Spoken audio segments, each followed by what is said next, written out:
out your notebook. There's more.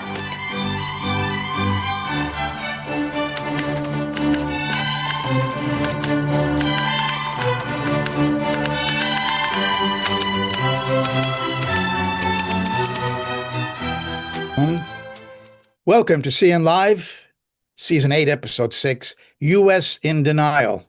I'm Joe Lauria, the editor-in-chief of Consortium News.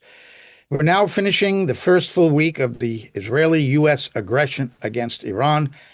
And back with us to assess the first 7 days is Scott Ritter, a weapons inspector in Iraq, counterintelligence officer for the U.S. Marines, an author, columnist, geostrategic and military analyst, and man in very great demand. We thank you very much for being with us again, Scott. Well, thank you very much for having me. Okay. So Iran was preparing, has been preparing, or did prepare 40 years for this war. Presumably the Pentagon was game planning this for 40 years. I suppose you did your own game planning about how this kind of an attack would unfold. Tell us, is it happening in the first week pretty much the way you expected, or are you seeing a lot of surprises? No, based upon the correlation of forces, this is happening exactly as I expected it. I believe that the United States would, that Israel would take responsibility for decapitation, and Tehran and the United States would take responsibility for ballistic missile suppression.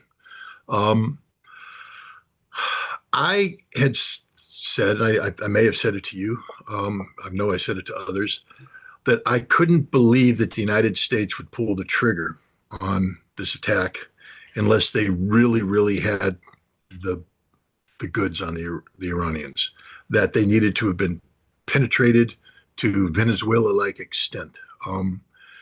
Because that's the only way with the force structure you had and the limited forces you had. I mean, this was predictable. The lack of precision-guided munitions, the lack of ballistic missile defense. This was a war that needed to be concluded in 5 to 7 days, and that was originally the time frame that they were talking about. Very intensive, operations 5 to 7 days in. It turns out we can't say that we had an intelligence coup. Ali Khamenei was at home. What kind of intelligence coup is it when you assassinate a man in his home with his 14-month-old granddaughter doing a regularly scheduled visit? We didn't kill too many people else. I mean, there's talk about, some other people dying with Ali Khamenei, but in terms of the rest of the Iranian leadership, they appear to be alive and well and living. In fact, the CIA came out earlier this week, I think just yesterday, and said that Iran is 100% in control of the Islamic Republic, that the government's lost no control functions. And the government has said, we will continue to govern throughout. We're not running away. We're not going into hiding. And so the surprise is how poorly prepared we were for this war. Yes, we have some very well-trained pilots. The pilots can take off, fly to point A, release their standoff weapons, return. They can do their electronic warfare. They can do all the stuff they need to do. We can deliver bombs on targets. And I'll tell you this, had we delivered bombs on the right targets, we'd have a different kind of war. But the fact that we're a week into this and Iran is doing whatever Iran wants to do means that we're not hitting the right targets. We're blowing up a bunch of empty buildings. And the biggest proof positive of this, the one thing that allows me to say with high confidence the entire targeting deck is garbage, is the strike on the school. Because we now know the United States carried out that strike. They carried out that strike using a joint standoff weapon fired by an American aircraft. We now know that the U.S. government was assisted by some sort of civilian AI program. This means that this isn't targeting done by professionals. Let me just make it clear. I used to do this for a living. Okay, I've done this in wartime. I know what it takes to make a target. And we don't use civilian contractors using artificial intelligence. That's just 100% a no-no. When you're going to ask American service members to put their lives on the line, to fly a multi-million-dollar strike aircraft, to put steel on target, to take human lives in a war, you need to make sure that everything is right as possible. This isn't a reaction. This isn't close air support. This isn't troops in combat. This isn't flying in by the seat of your pants to try and rescue people. This is a pre-planned strike mission against a known target, a known place on the ground. You better know what you're striking. And we didn't. We guessed. We hit a spot because some stupid AI program run by some stupid civilian company told the Central Command that they needed to put a missile in this building because 15 years ago, this building was affiliated with a larger Iranian Revolutionary Guard Command naval, compound. Fine. Like I said, I've done this for a living. In 1985, I was scrubbing the intelligence targets for the operations plan for the Marine Corps to put a division across the shore in Chabahar, Bandar Abbas. These are Iranian cities on the coast of the Persian Gulf. I scrubbed the target deck. I went through the target deck, and this is 1985. Some of these targets have been in place for about 6 years, and you go through the targets, and you have to confirm. You can't go off 6-year intelligence, so you go through the latest intelligence. What's the latest intelligence? Is this bridge still here? Did it get swept away by water? Has it been rebuilt? Is there another bridge there? What's the material of that bridge? Has the road been repaved? Is it still macadam or is it now asphalt? These are important questions because we find out when you ask the questions, you get an answer and you realize we have to update the target deck because different building construction, different things have, different munitions have to be used, different outcomes. You have to update it. What this is apparent to me is that the Pentagon was not planning for this kind of war until around mid-January. Up until mid-January, the Pentagon had one target deck, and that was a regime change target deck. That was the target deck to kill Ali Khamenei, senior Iranian regime, and suppress security targets. But they were told we have to expand the target deck. So instead of getting intelligence professionals to do this, they went on the cheap. They did it the Pete Hegseth way. They rented out to some civilian company, gave them access to all the data. We in this digital age, we collect a lot of information. Instead of letting people sort through it because that's manpower intensive, we have programs that do it. We have artificial intelligence that do it. And they went in there and they squeezed out and they produced target decks, target nominations that were approved. We bombed a school. We killed 170 children because we don't have what it takes to have an intelligence professional like me scrub the damn targets before we put bombs on target. We've lost this war, Joe. We lost it on day one. I said we lost it on day one when we tried to kill Ali Khamenei because that was just stupid. But we lost it on day one when we hit that school, not because of the morality factor of that, because it proves that we're not ready for this war. It proves that we're doing nothing but bombing empty buildings. That's all we are doing is bombing empty buildings. And the Iranians are laughing at us. They are chortling at us. Pete Hegseth can get up there and say all the garbage he wants to say about this, that, and the other thing. We're bombing empty buildings. That's a 100% guarantee. We might be killing a couple things when they're in the open, but a lot of things that we're bombing are decoys, deliberately set up to absorb our expensive tier 1 weapons, which apparently we don't have infinity of. Remember, Donald Trump said we have it all. We're fully stocked. We're good to go. Well, we don't. Actually, we don't have any weapons. And so now he had to call in this emergency meeting of the big 4 defense industries and say, I need you to quadruple production, as if Donald Trump's golden wand can make it happen. Hey, Donnie, baby, that's not how it works. First of all, even if you had the production lines, and you don't, you need the money. Has Congress allocated the money for this? The answer is no. But let's say they even do. Have they hired the right people? I don't know, Donnie. Have they? And do they have the equipment? Because just opening up a production line doesn't work that way. You need the production equipment, the people who can do it. Have they been certified to handle classified material? How long does a security clearance take? Have they been certified to do classified work?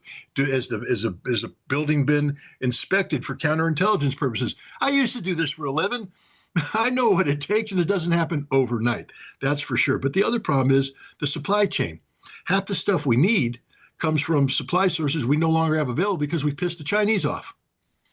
Oh, yes, ladies and gentlemen, the Chinese have been producing sensitive electronics that are used in America's most advanced weapons. So have the Japanese. We outsource this because we don't do it anymore, and we don't have them. So there's a reason why F-35s rolled off the production line with empty spaces where the advanced radars are supposed to be, because we don't have the ability to produce it ourselves. We need foreign assistance, and we don't have it. And Donald Trump doesn't have a magic wand to make this all go away. So even if he ordered the quadrupling of this, we're not going to even see some of that stuff run off the production line for at least 2 more years. We lost this war. It's over, done, finished. There's not a damn thing we can do to reverse trend. And now they're getting stupid now. They're mobilizing the 82nd Airborne as we speak. They're sending out warning orders to other units. Donald Trump went from "we're not going to have a ground war" to today saying, "I think it might be a good idea to have a ground war." Well, I will also say this. In 2007, I was at the School of Advanced Military Studies in Fort Leavenworth, Kansas, where I had been invited to come in and speak to the student body. And they took me through where the majors were doing up their workup. And oftentimes, like we saw this at the Marine Corps at the Command and Staff College too, major school, you get real world problems. And then they just tell the majors to run with it. And then guys come in and look at it and say, "Hey, this is pretty innovative. This is innovative." The majors were working a scenario where Iran had attacked Azerbaijan, and the United States was now working with Azerbaijani forces to counterattack and advance down the Caspian Sea coast to Tehran, threatening Tehran from the Azerbaijani direction. The Iranian attack is just politics. It's an invasion plan for the United States and Azerbaijan to invade Iran. Now, why am I bringing this up? Because over the course of the past several days, the CIA has been working with Azerbaijan to fabricate false flag incidents, flying drones into buildings at an airport that doesn't matter, attacking a pipeline but not doing any real damage. But now they blame it on Iran. The Azerbaijani military is mobilizing as we speak. They're approaching the Iranian border. They're going to attack Iran, and they're going to secure what is known as the Zangezur corridor. It's something that's been in the works for some time now. J.D. Vance was just visiting the region, and he talked to both the Armenians and the Azerbaijanis about the Zangezur corridor. Turkey very much wants this. So there's going to be a second front opened up as Azerbaijan's going to get involved. Let me just tell you what's going to happen in Azerbaijan. They're going to lose the totality of their oil infrastructure. And then they'll be a pauper state for the rest of their lives, the rest of their pathetic lives. The Zangezur corridor isn't going to save them. 2, their army will be annihilated. They were pretty good against the Armenians. They have no chance against the Iranians. The Iranians will wipe them off the face of the earth. But they're going to do it anyways, and we may get American troops involved in this too. So American troops may be coming into Iran from Azerbaijan. We will all die. We don't stand a chance. American special forces are already working with Kurds. Some of them may be on the ground in western Iran. They're going to die. We will not win this war. Everything we're doing right now is reactive in nature. None of it is based upon significant pre-planning. We don't have the logistical sustainability to support a military operation out of Azerbaijan because this was a 2007 scenario that was worked up that never got followed through. We don't have pre-positioned stockpiles. We don't have anything. So we're making it up as we go along because I'll come back to my original thought. We lost this war. There's a reason why we've had 5 war plans articulated in 7 days. That's because none of the war plans work. They're all failing. They're all derived from Donald Trump's big mouth and small brain. I mean, when this man comes out and says, "Oh, we're going to take the U.S. Navy and we're going to sail it right through the Strait of Hormuz and keep it open." And the U.S. Navy goes, "No, we're not." And now Donald Trump had to say, "We really don't need to do that. We don't want to do that. We can't do that." But he's stupid across the board. He doesn't think about cause and effect. He thought this would be a quick war. Suddenly now we don't have oil, and we're not going to have oil for a very long time, months, if ever.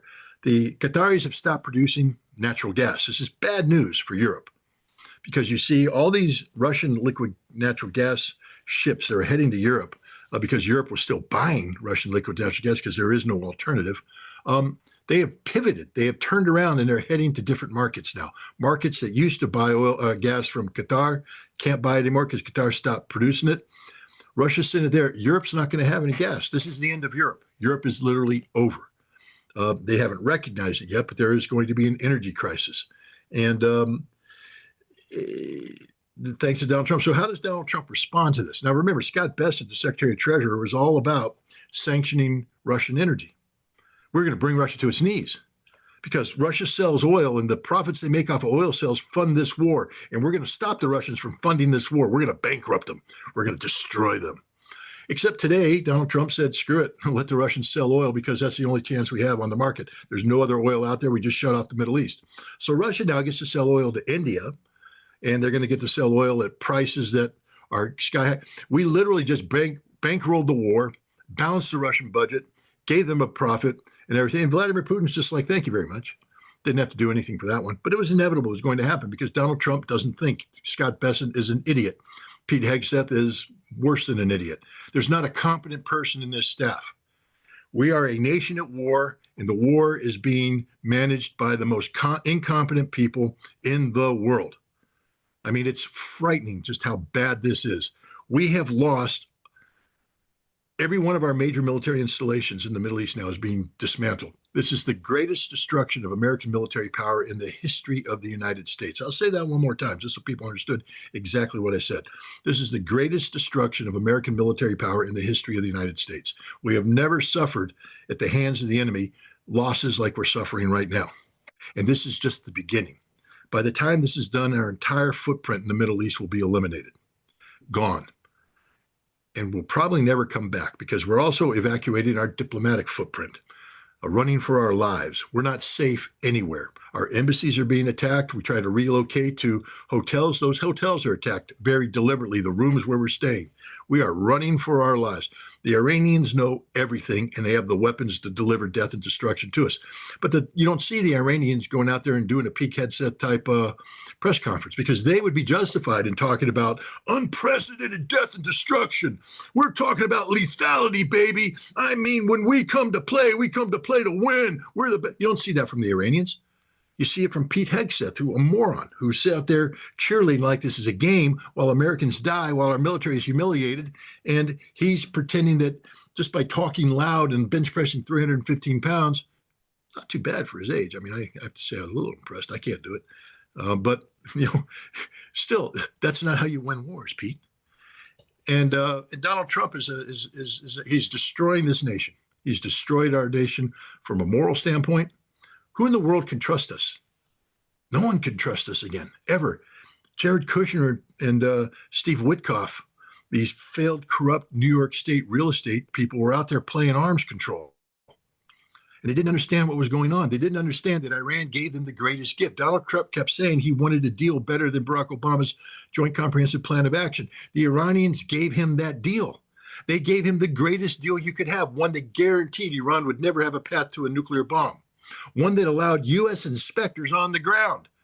Iran was never going to allow U.S. inspectors on the ground. This one they did, and they threw it away for this war. And what they also did in the process, and we can delve into this deeper if you want to, Iran now is more than likely on the path towards acquiring a nuclear weapon. The man who was stopping it, Ali Khamenei, is dead. The clerics who are there now are the ones who had convinced Ali Khamenei to make a cutout, that if Iran was ever threatened with its existential survival from nations possessing nuclear weapons, that the fatwa could be overridden. Well, today, Iran is threatened with existential survival from two nations possessing nuclear weapons. They're not going to give a public announcement, but I believe as we speak, 450 kilograms of 60% enriched uranium hexafluoride is going to be processed through secret centrifuge cascades. It's going to be turned into about 92% enriched sometime next week. Then there's going to take about a week and a half to process that into metal, and then in probably another week or so to process that metal into the slugs needed for a gun-style weapon. And then they're going to be loaded on about 10 warheads, and Iran will have 10 deliverable nuclear warheads. And it didn't have to be. Donald Trump could have ended it all. He literally could have closed the door on Iran's nuclear weapons program. Donald Trump says he's the man who says Iran will never have a nuclear weapons program. I think that, you know how we called the first bombs a fat man and a little boy? We should call, the Iranians should call it, orange-faced man, and, come up with some other derogatory term for, obese toupee-wearing douche. That should be the name of the two bombs, because that's what Donald Trump helped them. He made it happen. And Israel will disappear. I mean, the Iranians are not playing games right now. They have really thought this thing out. Everything has been planned. Hegseth said one thing that was correct. He said, he used a very horrible sports analogy because we're talking about death and destruction, not touchdowns. But he said, the Iranians are like the team that, planned their first 20 plays. You're right, Pete. Iran is the team that planned their first 20 plays. Then they planned the next 20 plays and the next 20 plays and the next 20 plays. Their entire game is pre-planned. It's on full automatic because they have broken their country into 12 self-sufficient autonomous military districts that are operating off of 12 different plans because they don't believe they can have unified leadership. When they get unified leadership, they can do some coordination. But right now, you literally have 12 separate Irans. To defeat Iran, you'll have to defeat 12 Irans. There's not one Iran. You can capture one of these districts. There's 11 more.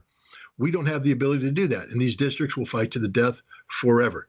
And they are operating off a pre-planned thing there's nothing we can do to do it. So we've lost this war. And I'll leave it at that. Joe, America has lost its war. Well, Scott, thank you very much for that. You've anticipated obviously a lot of things I want to ask you, but let's go. You talked about AI. There are lawyers that are getting in trouble for using AI. And as an editor, I could tell you there's no way I'm using AI to allow an article to be written. But here we have the planning of the most serious thing in life, which is a war, in this case, a war of aggression. This is not like updating the software on your GPS. You get there and the building's not there anymore. But what I want to ask you is this an issue of there are no more experts of the caliber that even existed 25 years ago that weren't listened to, let's say in the invasion of Iraq? Is it a question of the numbskulls in charge not listening to the intelligence, or is the intelligence not there anymore, the human intelligence at the CIA, at the NSA even, to provide what is necessary? So is it that so reliant now on AI that the U.S. is losing the ability to even come up with a plan that is ignored by the leaders? To answer this question, I'm going to go into personal experience. When I was a weapons inspector in the Soviet Union, I worked with a CIA outfit called the Office of Imagery Analysis, OIA. It was separate from INPIC, which is the National Photographic Interpretation Center, which operated out of the Naval Yard in Washington, D.C. And the reason why I bring this up is I was inspecting a missile and I saw something strange on the missile, something we hadn't seen before, a metal stripe. And so I took notes of that, went and talked to the people, and I said, there's something different here. And they said, well, that could be a telemetry antenna. That means that this missile could be designed, for missile testing. Why don't you go talk to, and they gave me the name of this guy at the Office of Imagery. They said, he monitors these things. That's a polite way of saying that he's a fanatic, that he's spent his entire life sitting at a desk looking at imagery about this one place and everything that happens. I mean, if a mouse farted, he would pick up the dust cloud and say, a mouse farted right here. And mouses only fart on Fridays. And therefore, this means this. I mean, that's how good this guy was. And I went and talked to him. He did his thing. And but my point is, when this would have been in 1990. In 1991, I was working for the United Nations. I was brought in to create the intelligence unit there. And we started getting the U-2 aircraft to fly for us. American U-2 aircraft were flying on our orders, taking images. They were supposed to give us the film, but the United States decided that they were going to control us by controlling our access to this. So the CIA would send a team of photo interpreters who would come in and brief us on different sites. Now, in 1991, 1992, we started to notice a couple things. The guys that worked at OIA were no longer there. They were all fired. They shut OIA down, part of the peace dividend. Duplication of effort. You didn't need OIA. You didn't need somebody who spent 30 years looking at a single place. I mean, because my God, that's very expensive. Okay. So instead, they purged them. And then they brought in this new class of trainees. Now, I'll tell another story just so you understand where these trainees are coming from. I was recruited by the CIA in 1992 to be an analyst, and I thought, okay, why not? Let's go take a look at that. And I went and interviewed with a guy who ended up being an acting director of the CIA, Morrell, and but he ran what was called the Office of Russia and Eastern European Affairs, OREO. And I interviewed him, interviewed some other people. And, and I'm coming off, this is 1992. In 1990, I received my second classified commendation from the director of the CIA for the work that I'd done in Russia, analytical work. So I'm like, well, I'm sort of pretty good at this. I'm not bad at this. I should be hired. This should be very easy thing. He came back and he said, we're not going to hire you. I go, why? He said, well, you represent the old school, the old way of doing business. We only want people that have new way. We don't want people mired in facts. I mean, literally, he's like, we don't want you to be facts and the Soviet thing. We want new people coming in who are freer thinking about, this, that, and the other thing. Basically said, we don't want experts. We don't want experts. We want people who we can shape. Okay. Now we transfer back to the UN. We have these teams come in. They start briefing us. Now, the first teams are pretty good. These are people who have been looking at Iraq for a long time. We just came off Desert Storm. So these are the people that helped build those. But suddenly they disappeared. And they started bringing in these younger people, not experts. They were the people that they were supposed to be. They weren't supposed to be masters of the trade. They were supposed to be jack of all trades. These are people that would come in and work at Target for 6 months to move over to another 6 months to another 6 months. So they had broad spectrum analysis. They're supposed to be able to understand everything, but you don't have to worry about mastering any of this. They would come in and I would bring an inspection team back from Iraq, and they would come in with imagery and put it up there. And I remember it was just, I'm sitting there looking at it, and the guy goes, and they put the site up that I had just inspected. And I had written a detailed report, debriefed the CIA, the whole thing. And they put the site up there, and they go, we got suspicious crane activity on the northeast corner here. We believe that they might be installing equipment in this room here because the roof is removed from this room. And boom, boom. And I'm like, hey, question. Did any of you guys read my inspection report? Well, who are you? Well, I'm the chief inspector of the site that just inspected the site that you're talking to. Oh no, sorry. What did it say? Well, it said that there was heavy flooding in that area a week before, and it washed out the foundation of the building. And so the cranes were there to move rocks to shore up the building, and they had to shore it up from inside and outside. So the roof had been removed, so they could take the cranes and lower it in and all that stuff. It's all in my report. They're like, oh. So I said, so basically everything you're saying is bullshit. And they're like, well, we're doing the best we can. Well, no, you don't know. And this, Joe, is the answer. We don't have experts anymore. We don't have anybody who's an expert anymore. We hired so many people, especially after 9/11, hired so many people we call intelligence analysts. If you walk into one of these rooms or take a look at a photograph, you'll see a room full of people staring at a computer. None of them are experts. None of them know anything other than their narrow little slice of the world. When I was in, you could have that room, but there'd be one person sitting at one desk, me. And I had papers all over because I had to know everything. And I had a phone, and I would pick up the phone and talk to experts, and we would meet. And we learned everything. These people have their one little slice. They're not allowed to get out of their slice. They have to ask permission, go up the chain of command to get out of their slice. They're experts of nothing. And so now when you need to react like this, they contract it out. And we started to see that at the end of the Cold War, the contracting out of problems. Again, just another war story since we're telling we used to keep something called the Great American Novel, the Great American Novel. It was basically a notebook that we kept track of everything in and out of the Votkins factory. And I helped turn it into a formal collection process. It wasn't spying because it was serendipity, but it was now organized so the notes just aren't all over the place. And we had produced a whole bunch of it. And finally somebody said, well, because I wrote a report based on that and got my first commendation from the director of the CIA. And other people started to say, well, I mean, is this data really useful? Is there anything we can do with this? Da, da, da. And I said, yeah, it's very useful. And so I said, why don't you guys take a look at it? Well, they couldn't because they didn't have enough. So they contracted it out to one of these contractors. And they took all this data. And about a month and a half later, I was invited back to a meeting. And they came back and they said, well, here's your notebooks back. They said, we've concluded there's nothing in here of value, that this is a waste of time. There are literally no patterns here. There's nothing. And I went, no, there's everything in here. They said no. And the CIA went, well, I guess that means there's nothing there. So I took those books, went back, and I spent a weekend, and I broke the frickin' code of the railroads that weekend. I sat down, and by looking at the pattern analysis, broke the codes, and I could predict exactly when missiles were going to come out of the factory and what kind of missiles they would be. I knew the production rates, and I went and tested that system in Russia, 100% correct, came out, published the paper, got my second commendation.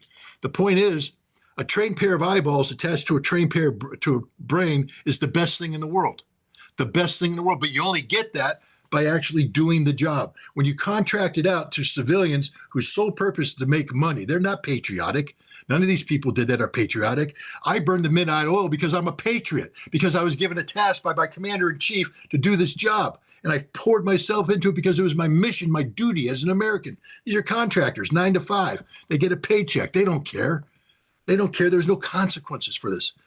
That's the danger of contractors. And now we've contracted it out to these people who are lazy, intellectually shallow, don't have any depth. Their job is just to produce a product, a deliverable. That's what they do, a deliverable. And the deliverable isn't tested. So they delivered a deliverable that led to a missile hitting a school, killing 170 children. And that blood is on the hands of every American who allowed this system to go downhill. Not the average American citizen, because they didn't know about it. But I'm talking about there's significant people in the military, in the Pentagon, et cetera, that know that what we're doing is wrong.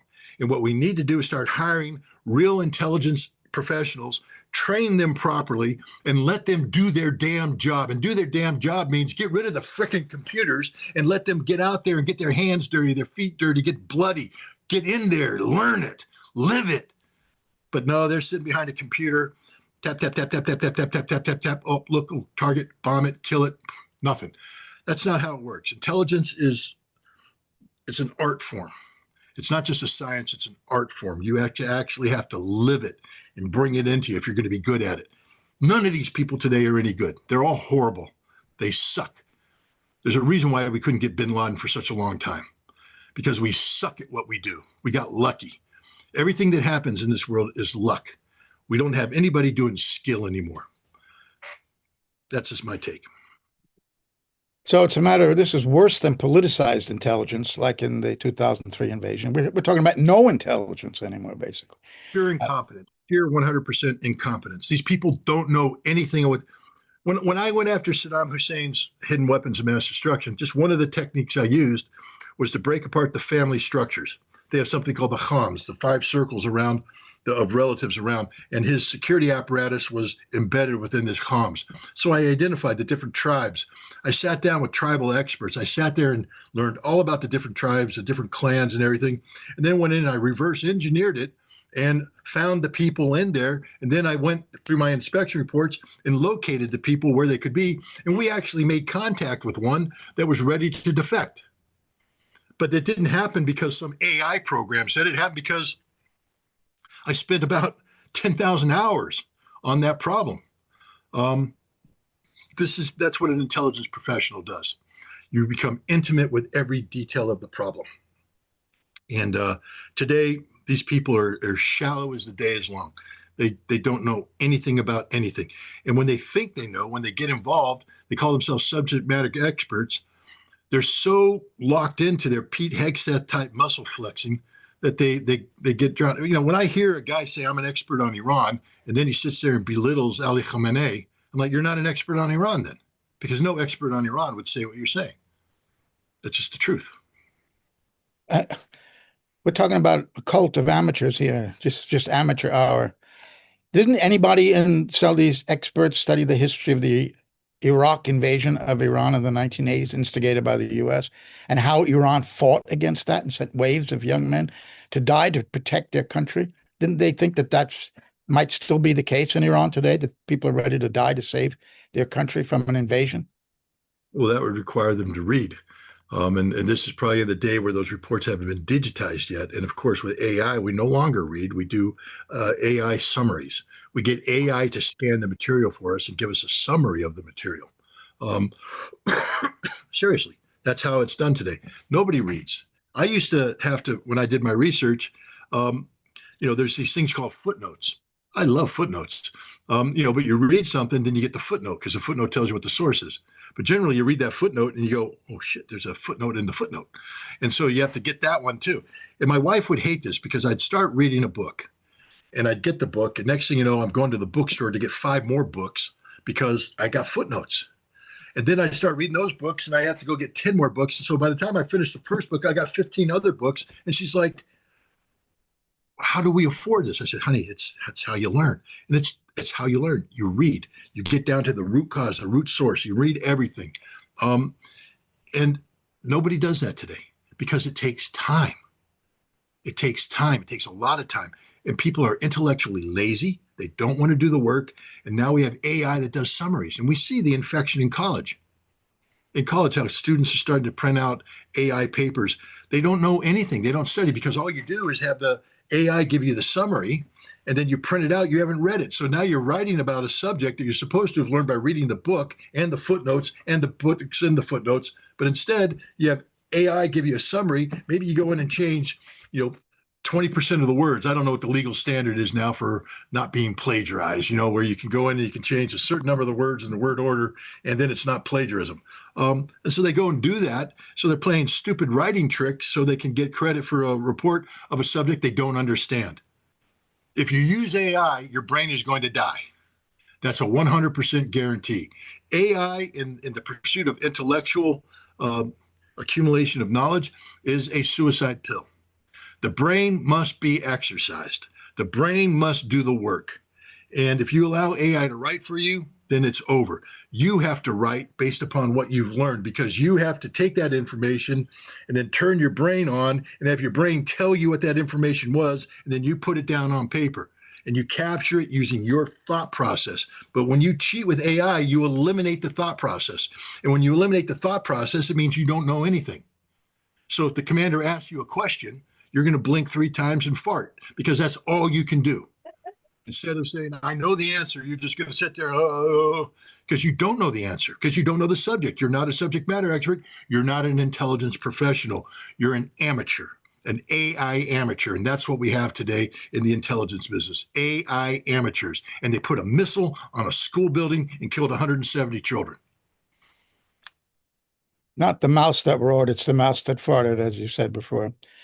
Yeah. What is Israel's excuse? Now they're using AI too. We saw, well, where's your daddy in Gaza, for example. Now you would expect that they would have enough experts to tell Netanyahu and these other numbskulls there in the cabinet. This is, we could lose this war against Iran. This is what could happen. Are they not getting that intelligence? Are they ignoring it, or are the Israelis also almost as bad? Have they lost their expertise? They know the region. Presumably, they know the Arab countries. They know Iran. We suspect, or we would think. I can say this, that the Israelis, when I worked with them, and I worked with them at a very close level from 1994 to 1998, their experts were real experts. I mean, these guys, they knew the subject. I worked with 2 technical intelligence officers that could take a Scud missile apart in their sleep and tell you each part. They could feel it in their hands and say, oh yeah, this is a Chinese clone, or they could sniff something and go, no, this one was the machine. Yeah, I smell some English in there. I think this came from England, from the lathe in England. I mean, they were good. They're like sommeliers of missiles. They were very good at what they did, and they attended all the conferences undercover. They pretended to be purchasers of technology. They go do this stuff, but that's a heavy investment. And what happened with the Israelis is right about 1998, they decided that knowing the truth wasn't important, that it wasn't about what the facts were. It was all about WMD in Iraq, because I had worked with the Israelis to the point that by 1998, they admitted there was no WMD left in Iraq. But then that suddenly became a politically unacceptable finding. And so they brought in a new guy, Amos Gilad, and he became the new director of military intelligence. And he said, there is now weapons of mass destruction in Iraq. And we're going to make it look, we're going to come up with the data. And so they stopped being professionals and they started becoming con artists and manufacturers of data. And so the technical experts who have integrity and went, nope, they left, they got out. And I know both of the guys I worked with, they just left. They said, we can't do this. This is not right. And then they recruited new people who came in, and they fell into the same model. They have people now, they recruit large numbers of people, and they look at a narrow slice, but their job isn't to be experts. Their job is just to be functional in this one narrow sliced area. And we saw in 2000, and I forget, I think 10, maybe the first time in Gaza, where they started to say, this problem is very difficult. So we're going to look for AI to help us to fill in the gaps. And they started to use AI. Unit 8200 started programming it, and you create an intelligence unit built purely around AI model generation. And then they adopted it. They use it to target. They use it. You know what they did. I mean, they went in there and they basically, if you had a guy deliver mail in Gaza, because the mail service was run by Hamas, he got labeled as a Hamas fighter. And then they would do pattern of life, and they would find out his uncle and everybody, and they would go around and assume every male around him is a Hamas fighter. So he'd go home and they'd drop a bomb on him saying we killed a Hamas fighter and 15 other supported fires. All they did is kill a postman and his immediate family. And had they had real intelligence officers, they would have known that. But they used AI because it all becomes now, report generated. How many terrorists we kill becomes political. How many terrorists, et cetera. The Israelis are just as bad as we are anymore. They're not good. And the proof is in the following. They just put paratroopers on the ground in the Bekaa Valley, and they may all be dead now. They were surrounded, cut off, helicopter shot down, being slaughtered as we speak. Other units are being slaughtered. The Israelis aren't any good at what they do anymore. When they go up against somebody who is good. You know who doesn't use AI? Hezbollah. Hezbollah just fights. They're experts. They crawl on the ground. They can go blindfolded from one high side to the next because they know how many crawls they have to do. They feel for the bush. They turn around. They don't need to, they know it all. They don't need to be in a computer. But the Israelis, it's all AI. You're going to land here. You're going to do this. I talked to a guy named Abdi Aladinov. You may know him. He's a lieutenant general in the Russian army, a Chechen. He commands the Akhmat Special Forces. He talked about the Russian incursion the Ukrainian incursion into Kursk in August of 2024. And he said, this was the most advanced NATO-style army we've ever seen. These people were more advanced than NATO because NATO had given them all the tools, all the toys. And these guys went in, each one of their vehicles had a Starlink-enabled computer console that allowed intelligence to come down. And what would happen is they'd gather the intelligence about Russian force dispositions, and then AI would make predictions on how the Russians would behave, where the Russians would respond, and identify gaps in the Russian lines. So the Ukrainians were told, shoot this gap. No reconnaissance, don't go in there, shoot the gap and go as far as you can. And the AI was pretty good early on.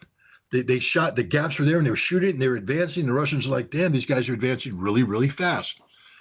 Then Opti came in. And what Opti did is he just stopped playing that game. He employed his drone unit as a screening force, playing a cavalry mode.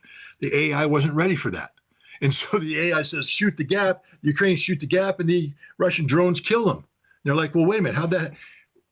And then the whole Ukrainian offensive fell apart because it was AI driven. AI works when everything is, doing what AI wants it to do. But AI isn't really artificial intelligence. It's just programmed. It's programmed behavior. And when you operate in a way that falls outside, again, look at what happened to Google. Google, give me a picture of the founding father. And it puts up George Washington as a black man. Well, I'm sorry. George Washington wasn't a black man, not even close. He was a slave owner. But Google had been programmed to do it that way. And now you have the NATO AI telling the Ukrainians how to fight. And once the Russians broke up that algorithm, that was the end of the Ukraine offensive. That's the danger of using AI in war. AI can't replace the human brain. And do you know if Iran is using AI? Because either way, they're doing pretty good in terms of the damage they're doing to U.S. military installations. And that's really the main thing I wanted to talk to you today is your damage assessment of the U.S. military in the region and how Washington is reacting to that, how they're coping with that. What are they telling the public about it? Well, they're not talking about it. They're just saying how much damage we're doing to the Iranians, that we're well ahead of the power curve here. We're doing so much damage. I'm telling you right now, we're doing no real damage. We're blowing up buildings. There's nothing in those buildings. They've been evacuated. I may have said this before about what the Iraqi told me. Back when we were blowing up Iraqi buildings, he said, Mr. Scott, you guys are really good at blowing up buildings. No one better than you. And we're really good at pouring concrete. He said, the problem is when you blow up a building, there's nothing in it. We've evacuated it. By the time our concrete cures, we put the stuff back into it and we're back in business. You did nothing to stop us. Nothing. The only people that stopped it was the inspectors. We came in and we found the stuff and we got rid of it. But all the stuff that's supposed to be destroyed by bombing wasn't. And now we're in this AI-driven bombing campaign where we're simply bombing buildings because at some point in time, they had a specific title attached to it. There's nothing in those buildings. Firdos was the nuclear enrichment plant that we blew up during Operation Midnight Hammer. That was an underground enrichment hall. Now, a lot of people think that the Iranians purpose-built Firdos for the enrichment. That's not true. Firdos actually built as part of a overall evacuation site program that was triggered after 2005 when Dick Cheney said he wanted to invade Iran. The Iranians said, we have to be prepared for a strategic air campaign. So we need to go in and we need to create underground sites all over Iran so that when we get the word we might go to war, we evacuate material from factories into these sites. They'll blow up the factories, but then we'll just come back and rebuild the factories and put the material back in. You can always replace a building. You can't replace what's inside the building. And the proof on this is in the 12-day war, we struck a lot of places, of buildings in a place called Parchin, which is the Iranian missile factory. We blew up a lot of places. But when the war ended, they rebuilt the buildings and they start producing missiles again. How? Because none of the equipment was destroyed. It was all evacuated. We're not destroying any equipment today. It's all been evacuated. That's a statement of fact. But we're running around talking about how well we're doing. The Iranians, on the other hand, they've been monitoring the United States this entire time. To show you, I mean, again, to talk about how good that monitoring is, remember, the Iranians are the ones that stole the, the RQ-76 or 176, the Beast of Kandahar, the big B-2 bomber-looking, stealth drone. They stole it. It took off, and they intercepted the signal and stole it and landed it. That's how good they are. They've been following us, and they've been doing this.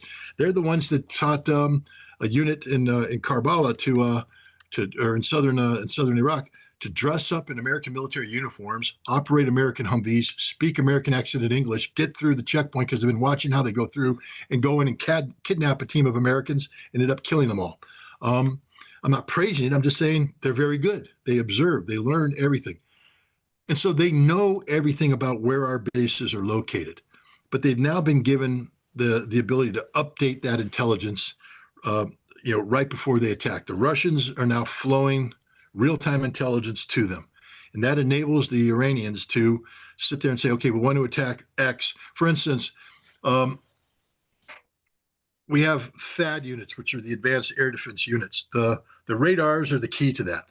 They're very expensive radars. And so what we'll do is we'll prepare like 5 different radar positions and move that radar around. So it's not in the same place on any given day. But if the Russians are taking a picture and the time of flight is, measured in, I don't know, using a drone, say an hour, they'll go, okay, the radar's locked in, launch. And that drone will come in and hit that radar and kill it. They've killed all of the THAAD radars. We don't have any more THAAD coverage. In Israel, we might, but outside of Israel, we have no more THAAD coverage because all of the THAAD radars have been destroyed. Now, maybe we're going to fly in some replacements from South Korea, et cetera. But my point is, this is how good their targeting is. They've taken out the $1.1 billion early warning radars in Al Udeid Air Base that used to detect the launching of Iranian missiles. And then they'd feed that launch data into the system. That would be predictability data. By looking at the launch, they'd be able to estimate time of flight and the point of impact and give alerts so you can begin to layer your defenses, be more effective in responding to it. That's gone. So we're not getting any early warning from that. So that means that we're reacting later in the game, making our defenses even more inefficient. The reality is the Pentagon is admitting that we have suffered more damage to military infrastructure with Iran than we have at any time in our military history. The more damage we've done to the U.S. military than Pearl Harbor did. We've never been attacked like this. We've never paid this price. The Iranians are taking apart our military installations piece by piece by piece. And when this is done, there will be nothing left. And this is why you see the Gulf Arab states, Iran sent some pretty early signals about destroying their energy infrastructure. You see, they're all stopping production. They're all stopping because it's very important. If you're producing an oil well, you have to keep that thing pressurized. The oil well it's very carefully managed piece of property. If you screw it up, if you just shut it off in an emergency, water's going to flood in. You're going to get tainted. and it just ruins it ruins the well. It ruins the proven reserves that are contained there. So what you see right now is that Kuwait is starting to shut down oil production. That means they're gradually shutting down the fields, maintaining the field at pressure, but they're stopping the production so that they make it less of a target. They're telling the Iranians, we're not producing oil. Qatar, we're not producing gas. And the end result is Iran's getting all the bang that they want, because what Iran is doing is shutting down energy for the world. They're making the world pay a price for America's actions. But you're seeing the Gulf Arab states starting to comply. Stop the production of energy so that Iran doesn't destroy but if you continue to produce energy, Iran's going to destroy those energy fields. And this is how Iran has seized control. Again, a sign of the effectiveness of the Iranian campaign. Now the poor Azerbaijanis are going to allow a ground campaign to take place, and the Iranians are just going to take out their oil production. And once you take out a field that's not being properly managed, you've corrupted that field. And some of these are older fields that need a lot of management. And if you corrupt them, that's irreversible. You're never going to get reasonable production out of that. So this could be the end of Azerbaijan as an oil-producing state if they make this stupid decision. Are you saying the Pentagon is admitting that this is the worst damage done to the United States, worse than Pearl Harbor? Yeah, I mean, no, they haven't come out and formally said this, but you're hearing this from people in the Pentagon who are saying that. I mean, you just look at it, the billions of dollars that we've lost so far, and they're hitting exactly what they need to hit. I mean, this is surgical destruction of the of U.S. And it's not just this. The CIA, thought that they were going to have meetings and let their stations work, and the Iranians are taking out their covert meeting places, not just the CIA office in the embassy, but the rooms where the CIA guys will go in and rent a room under a different name to have meetings with agents that they run. They're hitting those. They're hitting the rooms in the same hotel where the CIA officer checked in. I used to meet with the CIA all the time in New York City. What was that? Helmsley, the Helmsley Hotel on 42nd Street, right there down by the UN. You know the one I'm talking about. Of course.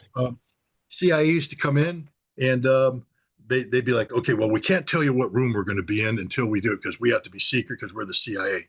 And so, okay, fine. Next thing they call, okay, we're in room 13. Wow. And then you go there and you have your meeting, but that's the meeting room. But they would also rent 2 rooms upstairs because it was an overnight meeting. These guys would then go up because they couldn't be in the meeting room. They had to be in another room. And what I'm trying to say is the Iranians know all this information. So they're blowing up the meeting room and they're blowing up the bedrooms and they're killing these guys and driving them out. The militaries are doing the same. They're getting out of barracks. We put them into hotels in Erbil. The hotels blow up. People say, you're blowing up a civilian site. No, we're blowing up a barracks. It's just that the United States moved their troops into these barracks.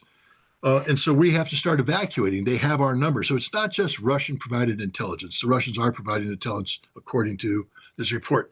The Iranians are just also very good. They do intelligence the old fashioned way. They earn it. They don't have AI driven models telling them what to bomb this and that. Look, I'm not saying AI doesn't, there's a role to play for AI. Even the guys who are like me and wouldn't want to do it. They're telling me that I have to be a little bit more open-minded about the potential of AI, that I'm letting my prejudices get me, that there are things that AI can do to help. I don't believe so. I'm the kind of guy that, I love GPS, but I'm going to have a map and I'm going to have a compass because one day we're going to run out of batteries or the satellites are going to work, but my map will always work. My compass will always work. I don't trust AI at all. I think it's just it's an intellectual crutch. And if you use it, that means you're not exercising part of your brain. AI means a part of your brain's going dead. But there's people out there that believe that there's a utility for it. And maybe the Iranians have found a utility for it. But I think the Iranians are also old school. And I think that the proof is in the pudding, because the targeting they're doing right now against the United States isn't AI-driven targeting. This is precision targeting, the kind of targeting you get only when you have really good intelligence. And you only get really good intelligence when you have really good intelligence officers. So, speaking of brain dead, how long are we going to hear this kick-ass language from Hegseth, from Trump, and even Caroline Leavitt that we're, unconditional surrender, we're kicking their butts. We've got, they came out with statistics that something about 90% of the missile launches have been reduced by 90%. Iran's missile launchers and about 85% of drones. So they're giving us this line that they're winning this war. How long does that last, that kind of language? Well, it could last the entire war. Look, again, just in a war story. I was the Scud battle damage assessment officer during the Gulf War, and we knew that the Iraqis had 19 mobile launchers. About a week and a half into the war, I was consolidating all of the combat reports, and we had killed 64 mobile launchers. I'm like, wait a minute, I'm a Marine. I'm not great at math, but 64 is a lot more than 19. And the Iraqis are still launching a lot of missiles. So we're obviously not killing what we think we're killing. And it turned out that none of those reports were accurate. We had killed none, and we didn't kill any for the entire war. But throughout the war, we kept having people saying about how we're killing launchers, how we're doing this, how we're doing that. The Iranians have been preparing for this war for 20 years. They know how America fights. They understand what decoys are. They understand what distractions are. And they also understand they're going up against a technologically advanced military. I'm not saying that we haven't destroyed any launchers. Clearly, I believe we have. But what I'm trying to say is that as having done this, I will never believe the battle damage assessment reports that come out of the U.S. military because we exaggerate everything every time. The Iranians aren't showing any concern, any fear. In fact, I think you're going to see them accelerate the pace of launches coming up because they're entering into a new phase of operations. How long is Pete Hegseth going to be able to sit there and say these things? I think it lasts until the first mass casualty event. The first time we lose 150 guys at one shot, Pete Hegseth will probably lose his job because Donald Trump doesn't have patience for people who are costing him politically. Pete Hegseth is incompetent, 100% incompetent. The generals despise him. Right now, Trump is bought into this bluster because Trump has no choice. He's embarrassed by what's happened here. You have to be embarrassed. You're the president. You're on your 5th war plan. Tomorrow you'll issue your 6th war plan. The day after you'll issue your 7th and probably your 8th war plan because you're just making up as you go along. You don't know what you're doing. You don't know how much ammunition you've been. The president, you've been lied to by Pete Hegseth. Lied to straight up. And he's also going to blame the generals and say, you lied to me. Although the generals going to say, actually, we told you the truth, but you fired the guy that told you the truth. I don't think Pete Hegseth survives this war. I think he's going to be out sooner rather than later because his rhetoric is so grossly irresponsible and so over the top that the first mass casualty event we have will cost him his Secretary of Defense or Secretary of War, whatever the hell he wants to call himself. What about the damage in Israel? We know that they are clamping down on any information to getting out about what's really being hit. I keep seeing on Haaretz their update, and that is a new siren has gone off central Israel, in Negev Desert, in Tel Aviv, outside Jerusalem, and then you never hear about what happened. Was there any damage from that? George Galloway said the other night on his show that he has friends in Tel Aviv who are walking outside and they're saying it looks like Gaza parts of Tel Aviv. What do you know about what's going on, and how successful are they in covering that up? Well, the Israelis, are fairly successful. If you're a compliant sheep and you follow Fox News, nothing but Fox News, then the Israelis will be successful because if you watch Fox News, you'll never see any destruction. You'll see the opposite. Everything's fine, everything's good. But the reality is, again, I'll just point out, for the entire Gulf War, Iraq fired 49 missiles into Israel. Many of them missed their target. 49. Yesterday, at midday, the Iranians had fired 26 in one day, and they've probably doubled that number since then. So the Iranians are firing more missiles in one day into Tel Aviv than was fired by the Iraqis the entire war, and these are better missiles. The Iranians have said, and it can't be that the vast majority of the missiles they're firing were produced in the years of 2012 to 2014. These are old missiles. They're getting rid of them now. They're starting to fire a new generation of missiles, but they say we still have missiles we haven't even brought out yet.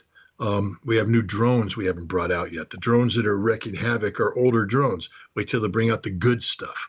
And again, the Iranians have a plan. They've been planning this. And so I just think you're going to find out that the Israelis and the Americans are operating under wishful thinking at best and straight out lies at worst, and probably somewhere in between. But the fact is that we're not destroying what we think we're destroying. I come back to the children's school. If that is indicative of the intelligence information and how we process intelligence information, we're not blowing up anything. We have the Israelis who are normally better than this. And again, this just tells me that there's some sort of AI thing or absolute amateurs, but they're releasing videos of their bombs striking targets. They're saying this is an Iranian, Mi-17 helicopter. Except you look at it and the bomb drops off and the rotors don't move, and you realize it's painted on the ground. That the Israelis are bombing painted silhouettes, and the United States is doing the same thing, and we're calling it a kill, which means that there's not an expert. I'm the kind of expert that when we got battle damage, for instance, when the U.S. Air Force claimed to kill 7 Iraqi mobile scuds outside of Al Qaim in late January 28th, I believe it was. I'm the guy that looked at the tape and said, no, these are Jordanian fuel trucks. And I got combat camera to actually freeze frame, blow it up, and I did the analysis of it. I took the time to do it. It took me hours to do this. I was supposed to be asleep. I did this off shift. But I came up and it turns out I was right. I got fired by General Schwarzkopf. He accused me of being a defeatist. But I got rehired because Colin Powell had the guys with the computers do the work I did by hand and say, Ritter's absolutely right. These aren't scuds. These are oil tankers. That's what happens when an expert pair of eyes starts looking at a target. What you have here are people just accepting everything at face value, maybe AI generated, a scrub. What do you do? You have pilot reports come in. Pilot reports are written by guys who fly, they shoot, they maneuver, they're tired, they land, they issue a report, and it gets put in, the intelligence officer writes it up, and it goes into the system. And then what's supposed to happen is people like me go through the reports, pull it out, then we call it the imagery, and we spend the hours comparing the imagery with the report, and we go, nah, you didn't kill what you think you did, or yeah, you got what you got. I did that, and every single report about a Scud kill was fake. Proved it. But now you have AI come in and just say, okay, scrub the reports for mobile missile launcher destruction. And of course, every pilot is his own hero. Every pilot believes they're maverick. Every pilot believes they're infallible. And every pilot believes every time they pickle a bomb that it hits its target because they're gods. They're pilots. They fly with their hands and women love them. They have big watches and, they're cool dudes. So these guys come in and they issue these reports. There's no quality control. And then AI goes through it, skims it up. And next thing you know, you say, we've destroyed 300 launchers. That's just a made up number. There's no reality to that number. There's nothing attached to it, and they haven't tested it. And the proof of the pudding is the fact that the Iranians keep launching missiles every day, and they keep hitting their targets. And they're taking us apart piece by piece by piece, and we're doing nothing to affect this. One of those targets now are data centers. We're in a new era of war, obviously.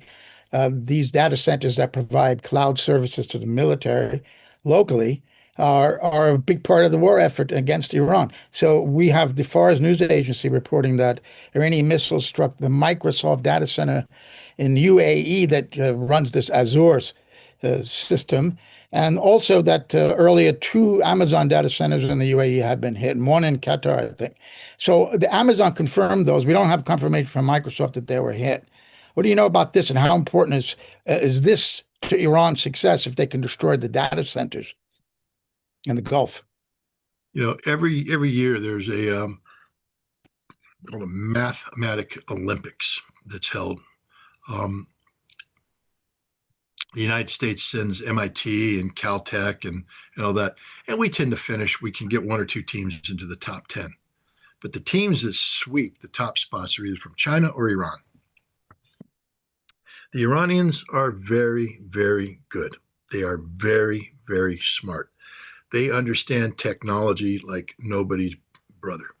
And they understand how this whole thing works. So they know the points of vulnerability. They're smarter than I am, because I have to tell you the God's honest truth. I never would have thought about hitting a data center because I don't understand how they work. To me, the cloud, every time somebody says cloud, I don't look at my computer. I look in the sky. And I'm like, really? Wow, that's cool. You used a cloud. I mean, I'm joking, but the point is, I'm not really joking. It's I don't understand how it works, but the Iranians do. They understand it very well. These are people that when we hit them with the Stuxnet virus. They went ahead and did a deep scrub of their totality of their computers, and they found another virus in there called Zeus or Nike Zeus or something of that nature.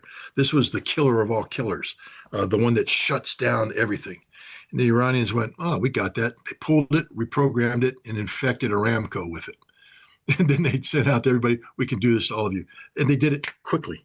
They took our most comprehensive hacking tool that no one was supposed to know exists, found it, extracted it, repurposed it, and employed it. That's how good they are. These are very, very competent people. So when the Iranians take a look at, and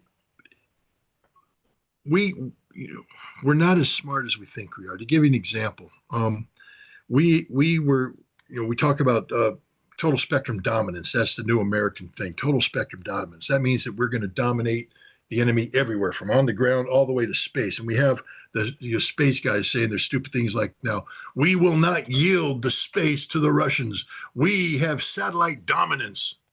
Wow. So they spent a lot of money putting in the system that allows everything to communicate with each other. It requires satellite connectivity. So we build this constellation of satellites, and everything's connected to it. Everything. The military cannot function without it. We don't have a plan B with maps and compasses. We're all on this. And so the Russians took a look at it and said, wow, so all we have to do is fire one low-yield nuclear weapon into space, vaporize that cloud. It'll create parts that will destroy the entire constellation, and the U.S. can't fight anymore. They're literally paralyzed. And this is the God's honest truth. So all you superiority guys out there, we're superior to nothing, because all the advantages we have are all based upon this total spectrum dominance, which is linked to connectivity and all these other terms that they use up there. But it's all linked to a satellite constellation that can be taken out that quickly. Not even nuclear weapons are needed. You just need to go up there and start spreading trash. Literally go up there and just blow up a whole bunch of bolts and put a cloud in the way of the constellation. And as these satellites move through the cloud, they'll be chewed up, and that's the end of the constellation, and we're all dead. That's how vulnerable we are. The Iranians know this. The Iranians know every point of vulnerability. They've played every point against us. And so if the Iranians start taking out these data centers, there's a reason. They point to a vulnerability, whether it be a military vulnerability or an economic vulnerability. And people need to understand, we've been sanctioning Iran now for decades, and we've done a whole bunch of harm to Iran. Kids have died because of lack of access to medicines. Imagine if you're a scientist and your wife's sick, her life could be saved, but you can't get the medicine because of sanction, and the woman you love dies. Do you think you spend the rest of your life saying, well, that's okay? Or do you say, how do I get revenge?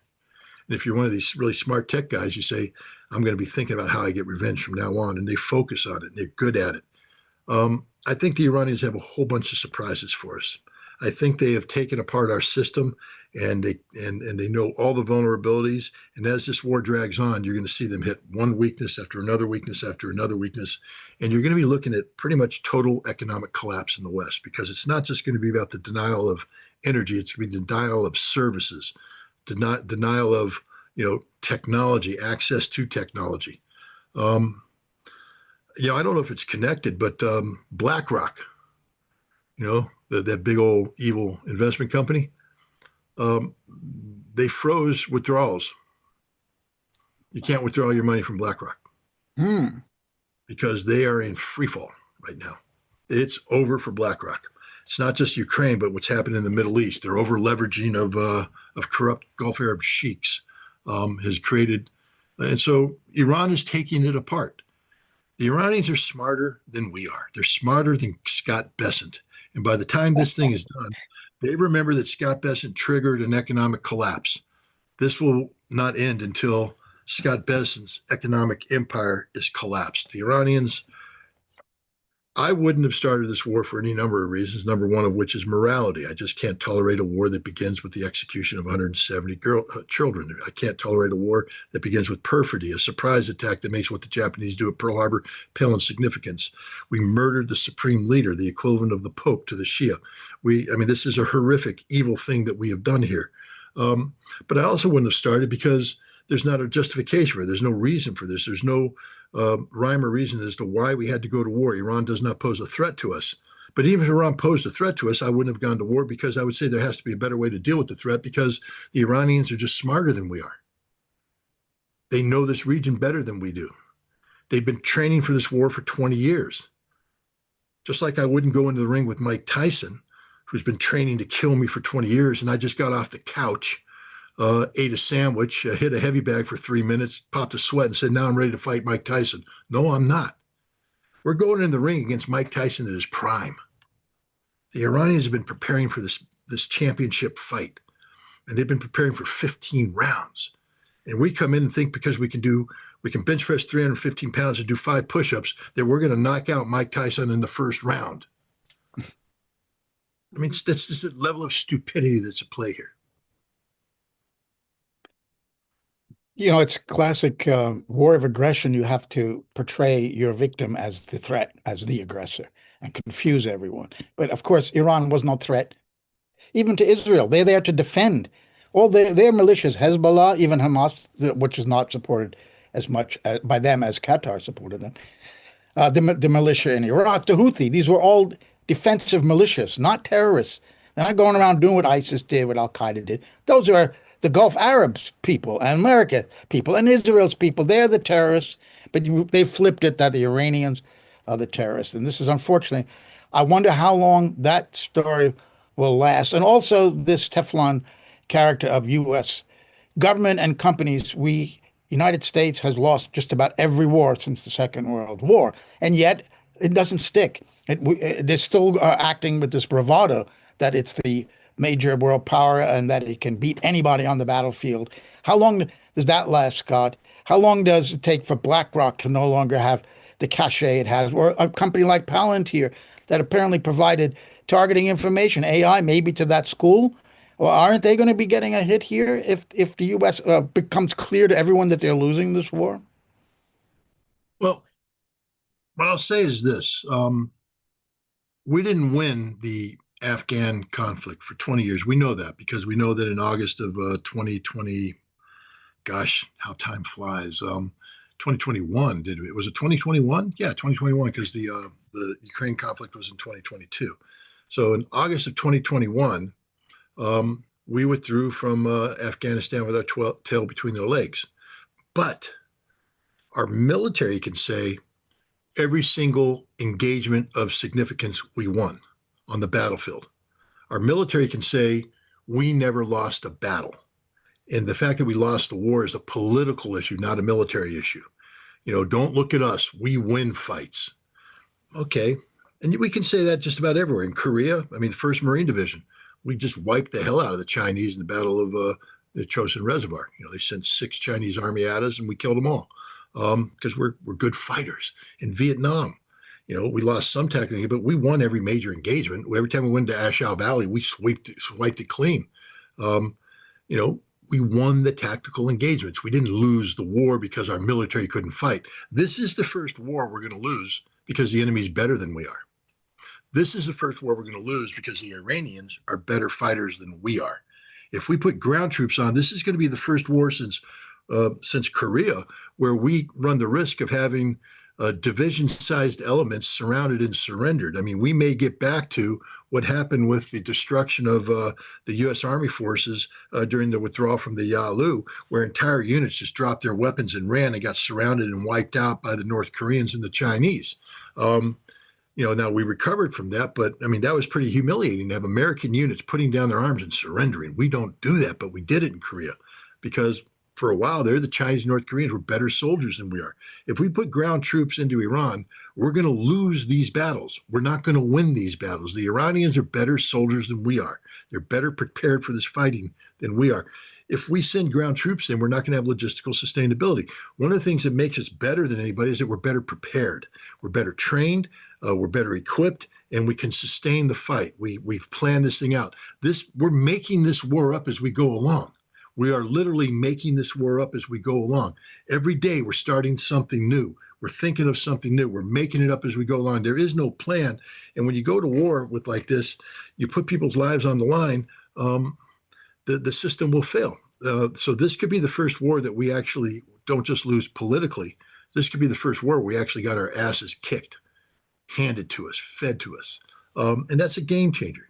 That changes every aspect of, because one of the things that we have right now is that we're able to bluff our way through most situations, say we're America, we're big, we're bad. And for instance, the Gulf Arab states, they all believed that America was big and bad and that we would protect them from the Iranians. It turns out that we can't protect them, and they're being dismantled, destroyed as we speak. The world now will wake up. And what does China, or what does Japan and South Korea do after we get our asses handed to us by the Iranians? We just signed that tripartite agreement where they're supposed to go to nuclear war with us. I think the Japanese and South Koreans are going to say, no thanks, we're done, goodbye. We can't trust you. You're not good. You're not as good as you thought you were. Are we going to really intimidate the Chinese into believing that we now have conventional military overmatch, which is required for the national security strategy doctrine? No, Chinese aren't going to fear us, and the Russians damn sure aren't going to fear us. So this war is a disaster all around. I mean, there's nothing good that's going to come from this war. But I never wish harm on the United States. But I can say this. I was a better officer in the Marine Corps every time I failed. Today, I wouldn't survive. If any one of my mates, I had some big failings. I mean, unauthorized expenditure of millions of dollars. Should have put me in jail. But instead, they said, it's a learning experience. Now we're going to teach you about military contracting. Okay. I learned from every experience I had by failing. And maybe the United States needs to start failing so that we can learn and re-educate ourselves about the reality of the world that we live in. This is not your grandpa's world. This is not the age of American hegemony and American dominance. This is a new multipolar world where the United States has to resize its expectations and its wants and its desires to be more realistic about who we are and what we are. We aren't what we claim, what we used to be. We're far from it. And if that requires us to get our butts kicked by the Iranians, I just hope they do it with minimal loss to American life. Well, that could come with the ground war. But before we talk about a possible ground war, whether that be from Azerbaijan, the Kurds, whether U.S. troops will be involved at any point, we're still in the drone and missile phase of this war. There's still this race between who runs out of interceptors first from the U.S. and Israel, or whether Iran runs out of its ballistic missiles and drones first. That hasn't cleared yet. The U.S. is claiming that they have decimated their ballistic missile launchers and their stocks of ballistic missiles, even underground, apparently, launchers. Anna Kelly, a White House spokeswoman, said the quote, the Iranian regime is being absolutely crushed. Their ballistic missile retaliation is decreasing every day. Their navy is being wiped out. Their production capacity is being demolished. And proxies are hardly putting up a fight. Now, it looks like there are fewer missiles being shot from Iran, but could that be because there are fewer targets now that so many have been hit before? What do you say about this? About the I know it's hard to get real information about how many ballistic missiles and drones Iran actually has, but we know, I think, more about the interceptor side. Where do we stand now in this race between who runs out first? Well, again, I would just say, historically speaking, the side that starts spewing unrealistic numbers is probably guilty of spewing unrealistic numbers. History has never backed up numbers of this nature. The other thing is,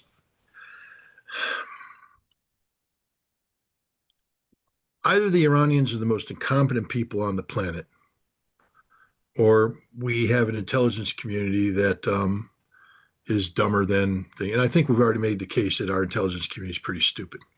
The reason why I bring this up is that the Iranians have for some time now, we know that Iran divided their country into 12 autonomous military districts. And we know that each one of these autonomous districts is supposed to have at least one and up to 3 underground missile cities. These are the places where they store the drones, store the missiles, etc. And we also know that the Iranians on occasion will announce an underground missile city, and they bring a camera crew there. And then the camera crew comes in and it films the underground missile city, and it gives away data. I'm just sitting there going, no, don't. I used to be a counterintelligence. I'm like, don't give that away. Don't give that away. Don't give that away. I can find this place on a map. You're giving away details. I will locate this place. And I'm sitting there today going, yep, that's exactly what they did. What they did is it's called deception. They go out there and they know that we know that they're building underground missile cities. So they go ahead and build a fake one and they do it so that we detect it. And so next week, we're going to blow up a bunch of empty fake underground missile cities, while the real ones are still being hidden, haven't been used. They haven't unveiled them yet. They are not launching from their missile cities. The Iranians have said, we have a whole new campaign coming, guys. So what's happened is early on in the war, the Iranians are pulling missiles straight out of warehouses, the old missiles from 2012, 2014, and they're firing them. And now they've used them all. So now they start firing the newer missiles, fewer of those, etc. It's not that we're being effective in targeting; it's just that we're at the end of week one of the initial Iranian phased approach. Now the Iranians are ready to go into the next phase. I think you're going to be surprised when suddenly there are far more missiles coming at all these targets as the Iranians develop the targets, etc. But I'll also say this: I forget who it was. An American politician was just out there talking about how the Iranians produce, 600 to 1,000 missiles a month. 600 to 1,000 a month. Okay. We know the United States produces a finite number of Patriot missiles, THAAD missiles, etc. We know that, for instance, United Arab Emirates brought about $2 billion worth of these missiles. And we know what 2 billion equals. So they just published a bunch of data that shows they're bragging about how they intercepted this many drones, this many cruise missiles, this many missiles. And I'm looking at the total of interceptors launched. And I said, you guys are almost out of missiles. I mean, you are out of missiles. And the Iranians, you haven't fired at you even, a half a month's worth of production. You're out of missiles. The Iranians have been preparing for this war for 20 years, and they haven't fired even a half month's worth of inventory at you. This game is over. Game, set, match, finished. Goodbye. It's the same for everybody else. The Iranians are not running out of this equipment. The Iranians have this. They have operational plans. As the United States starts deploying air power deeper in, the Iranians will adjust. Will they lose launchers? Yes, mistakes will be made. Can the United States find a missile city and take it out? Perhaps. We're not bad. I mean, there are some competent people out there. We may actually find it and blow up one. But again, each autonomous district has 2 to 3 of these. There's 12 autonomous districts. So if we get lucky at the end of week 2 and blow up one underground missile city, the Iranians have, a whole bunch more waiting to continue to do their job. The Iranians are prepared for this fight. We are not prepared for this fight. That's the most important thing. There's something in warfare called the OODA loop, John Boyd's OODA loop. It's the decision-making cycle. And the key to the OODA loop is to get inside the enemy's decision-making cycle. You want to be having the enemy react to you. You don't want to be reacting to the enemy. In fighter terms, if you're maneuvering, the enemy's reacting, you control the fight, you get behind them, and you can shoot them down every single time. A decision-making cycle, if we can make decisions, if we can observe, orient, decide, and act quicker than they can, they will always be reacting to us, and we will always lead them to where we need them to be so we can kill them. The Iranians are inside our decision-making cycle. They haven't changed their plan at all this week. We've changed it 5 times. War's over, Joe. We lost. We're speaking with Scott Ritter, former UN weapons inspector, counterintelligence officer for the U.S. Marines, an author, columnist, geopolitical analyst, and a very tired man because he's been doing one interview after the other. So we really appreciate your time, Scott. I just want to move on to, well, by the way, you don't believe Carolyn Levitt when she says the U.S. military has more than enough munitions, ammo, weapons, stockpiles to continue demolishing the Iranian regime. I guess we could dismiss what she said. I'm going to talk about the Gulf states. These began, the trucial states, I believe they were called. It was Britain that really created them, and they allowed autonomy to these states, Qatar, UAE, Bahrain, and in exchange for U.S., the foreign policy was run and defense by Britain. Now, when the U.S. took over from the British control of the Middle East, they have become the protectors of these countries, and they provided the military umbrella there and put bases in all of their countries, which made these the playground of the rich, basically, with a lot of guest workers that are impoverished, who far outnumber the rich Arabs in these countries. But now we're seeing something completely different happening here. The promise of protection that the U.S. gave to these countries and Saudi Arabia seems to be falling apart. They're getting hammered. They're getting hammered. Now, the Iranians are not just hitting the U.S. military bases in these countries, but they're hitting civilian targets inside these Gulf countries. A drone just flew by the Burj Khalifa, the largest building in the world. They are hitting downtown Doha. What is the strategy of Iran to get the Gulf to tell the U.S. to get out? Because you've only brought death in the stream. You haven't protected us. You've made us targets. This is going to end. And we see already emerging a letter, and I want to just read a little bit of this to you, Scott, and to our audience. A billionaire from the UAE, Khalaf Ahmad al-Habtour, he wrote to Trump, and he asked these questions. Was this your decision or Netanyahu's pressure? Did you calculate collateral damage before firing? You placed the GCC countries, the Gulf countries, at the heart of danger that they didn't choose. Your Board of Peace initiatives were funded by Gulf states. Now we're getting attacked. Where did that money go? You promised no wars. You've conducted operations in 7 countries: Somalia, Iraq, Yemen, Nigeria, Syria, Iran, Venezuela. There are 658 airstrikes that you've conducted in your first year back, Biden's entire term, which you criticized. More than that. The war is costing $40 to $65 billion for operations, possibly $210 billion in total. Your approval ratings are down 9% in 400 days. Americans were promised peace. They're getting war funded by their taxes. And then he finishes this letter by saying true leadership is not measured by war decisions, but by wisdom, respect for others, and pushing toward achieving peace. This is a letter from a billionaire in the UAE to the President of the United States. What's going on here, Scott? Well, what's going on is the end of the American domination of this region. The interesting thing is, Donald Trump thought that he thought just a little while ago that he was on the cusp of one of the greatest victories ever, because it looked as though because of the fall of Syria and Israel's ability to supposedly subdue Hezbollah and Iranians' weak posture, that greater Israel was now possible. And the other thing that comes with that is the India-Middle East economic corridor, basically this dream, this fantasy of connecting India's economy with Europe going through the Middle East to include Israel. And that Israel, through the Abraham Accords, would normalize relations with the Gulf Arab states, and basically they would be bending the knee to Israel. Israel emerged as the dominant economic and geopolitical power in the region. Victory to greater Israel.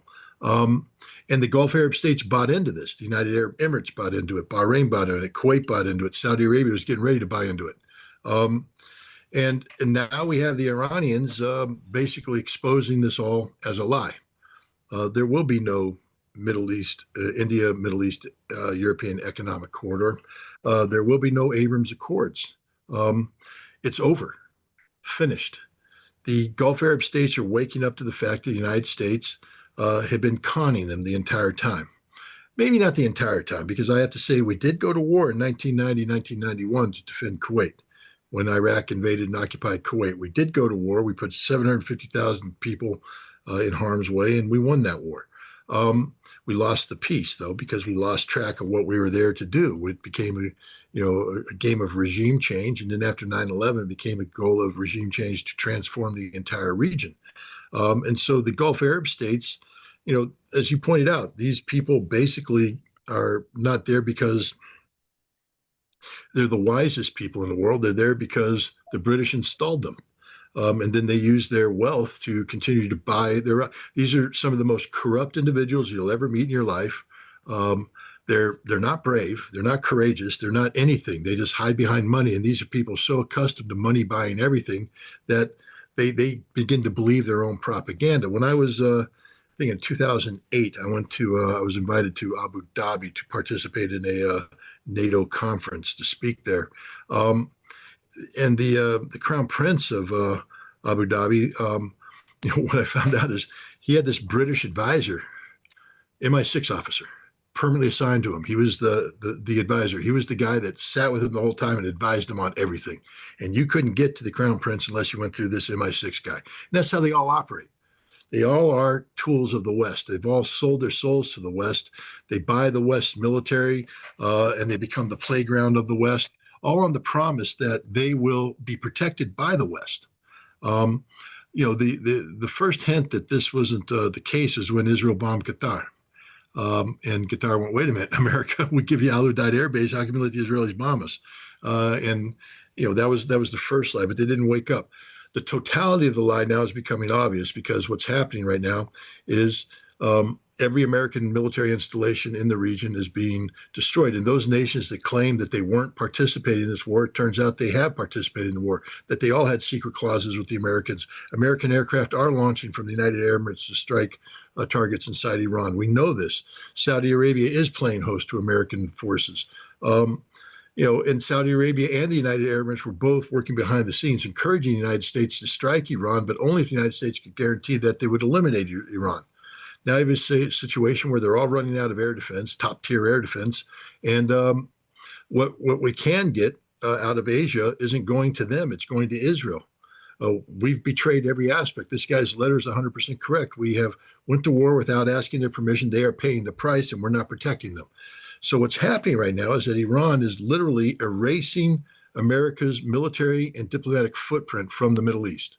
Erasing it. We're fleeing diplomatically and we're being destroyed militarily. So if and when this war ends, the Iranian objective is quite clear. Our objective is regime change. Their objective is the purging of the American cancer from the Middle East. And that's happening as we speak. You're starting to see more and more of these countries, Gulf Arab nations, lose faith in the United States. We're not a reliable partner. It's becoming clear that we've betrayed them, that we will never be there for them, that they've been on the wrong side of history. And this is why I think you see that these Gulf Arab states are starting to dismantle or voluntarily shut down their energy, because they're not going to sit there and continue to pump energy on behalf of a collective West that has set them up for failure. And also by continuing to pump energy, you just make those energy production fields a target for the Iranians have shown that they have the ability to strike them. So you shut it down, and the Iranians get the objective results that they wanted, which is damage to the European economy, damage to the Indian economy, and damage to the global economy. The empowerment of Russia is a side. Russia's going to make more money in the next quarter than they could ever imagine. It's to fully fund their war and all this stuff because of the stupidity of the West. But the Gulf Arab states are waking up. But the real danger here is that the people wake up, and we see some awakening right now in Bahrain, where the Shia population is making a move on the Khalifa family. But what happens in the United Arab Emirates, where 85% of their military is composed of Pakistani mercenaries? And what happens when the people of the UAE rise up and realize that the people that govern them don't care about them?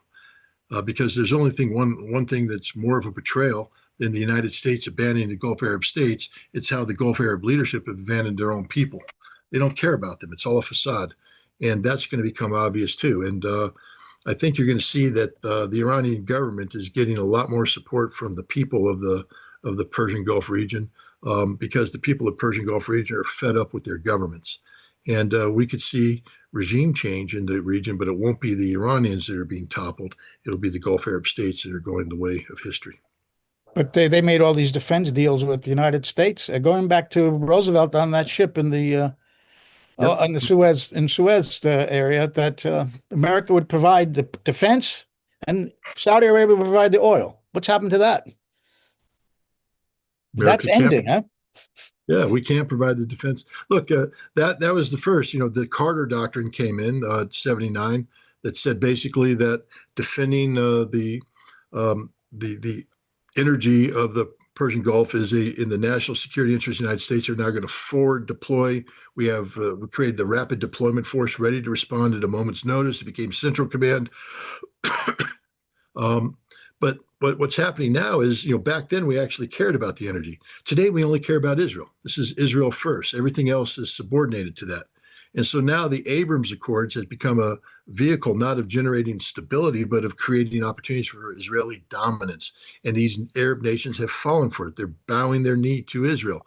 I think the population isn't going to allow this, and I think as Iran continues to bring harm to American military installations, as Iran continues to humiliate the various governments of these Gulf Arab states, I think you're going to see the people of the region start to rise up and take matters into their own hands.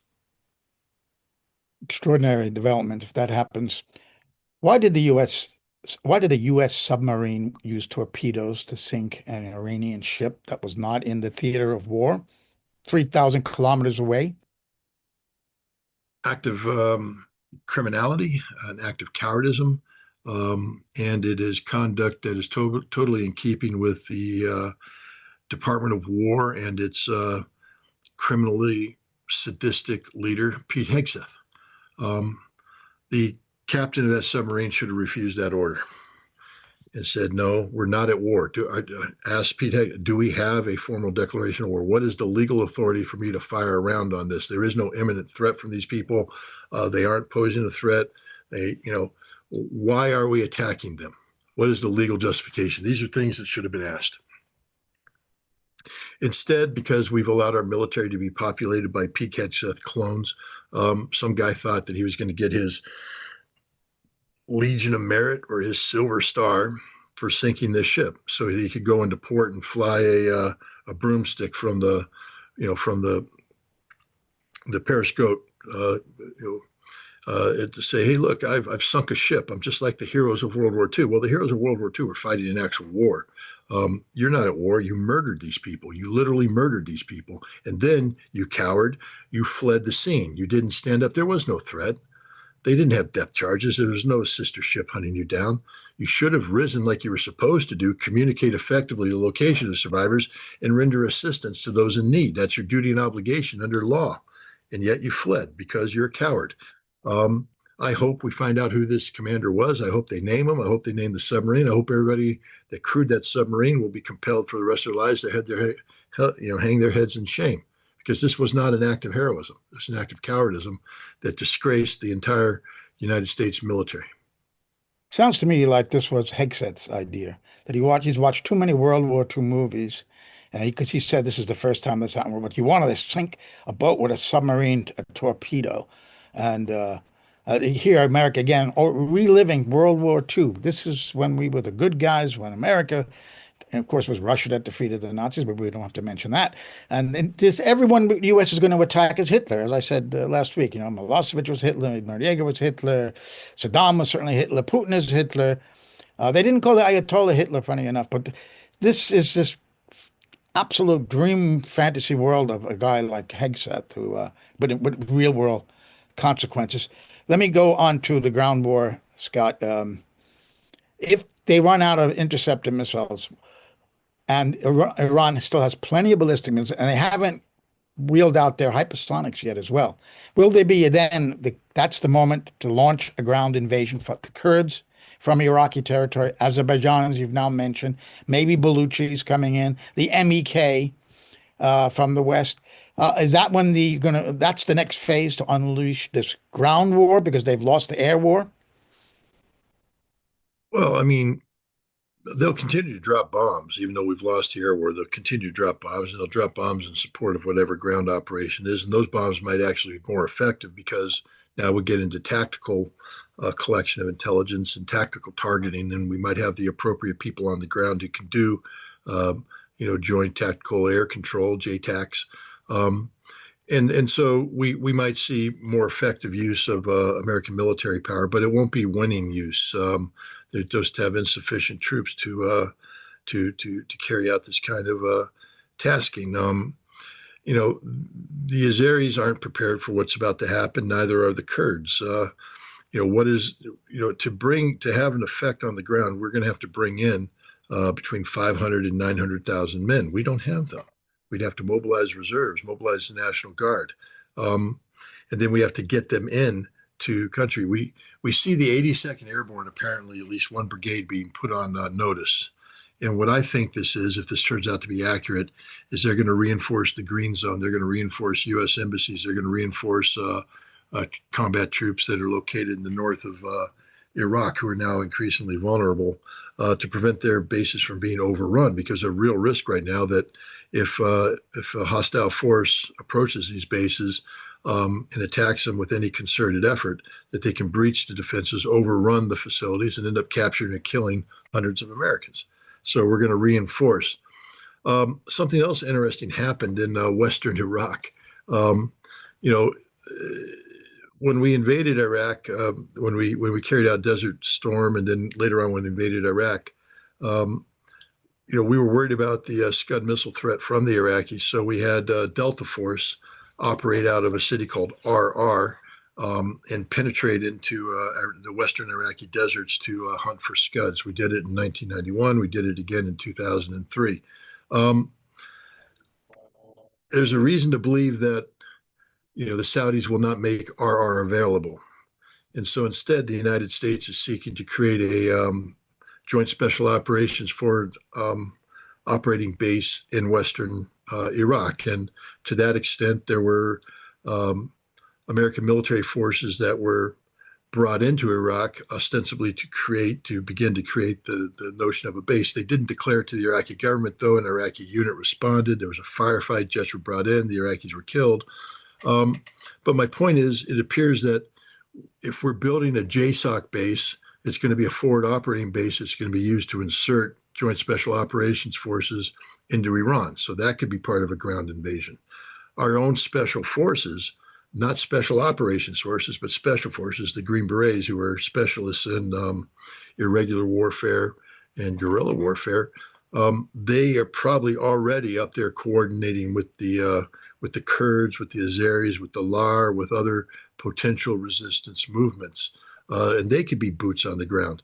But real boots on the ground come in the form of, complete American fighting formations, whether it be battalion size, brigade size, whatever. How do we transfer these forces into region? I mean, back in the day, we had to use extensive logistic flows called tip fiddle and others. But that was also at a time when the United States had trained and was prepared to send 250,000 troops into Germany in 10 days' notice. So in 10 days, we can move 250,000 troops from the United States into Germany. Well, it would take us 9 months to move 5,000 troops from the United States into the Middle East. So we don't have the capacity. This is a sheer fantasy on the part of the president or anybody in his administration to speak of, boots on the ground combat troops. We might be able to get a handful of troops capable of carrying out a raid or to reinforce existing formations, but to bring in the 500 to 900,000 troops necessary to engage Iran in a stand-up, pitched battle, we can't do it. We lack the capacity altogether. Scott, I'm going to let you go in a minute or two. Kept you here a long time, and I appreciate it. But what about there's a sizable population of Azeris and Kurds who live inside Iran. They're Iranian Kurds, Iranian Azeris. Would they support this invasion? Will they join in? That could become a real problem for Iran, wouldn't it, if that happens? Well, it could. I mean, if it happened. But to give you an example, the Azeris I'm not worried about. They, some of the senior-most people in the Iranian government, in the theocracy, are from Azerbaijan, and they are loyal citizens of the Islamic Republic of Iran. There's a very small sector of people that might be influenced by what's happening. The real danger isn't that Azerbaijan is going to trigger anti-Iranian mischief inside Iran. The real danger is if Azerbaijan gets in a war. Azerbaijan has a majority Shia population of 12 faction people whose theological loyalties is with the supreme leader of Iran. So, they could lose Iran.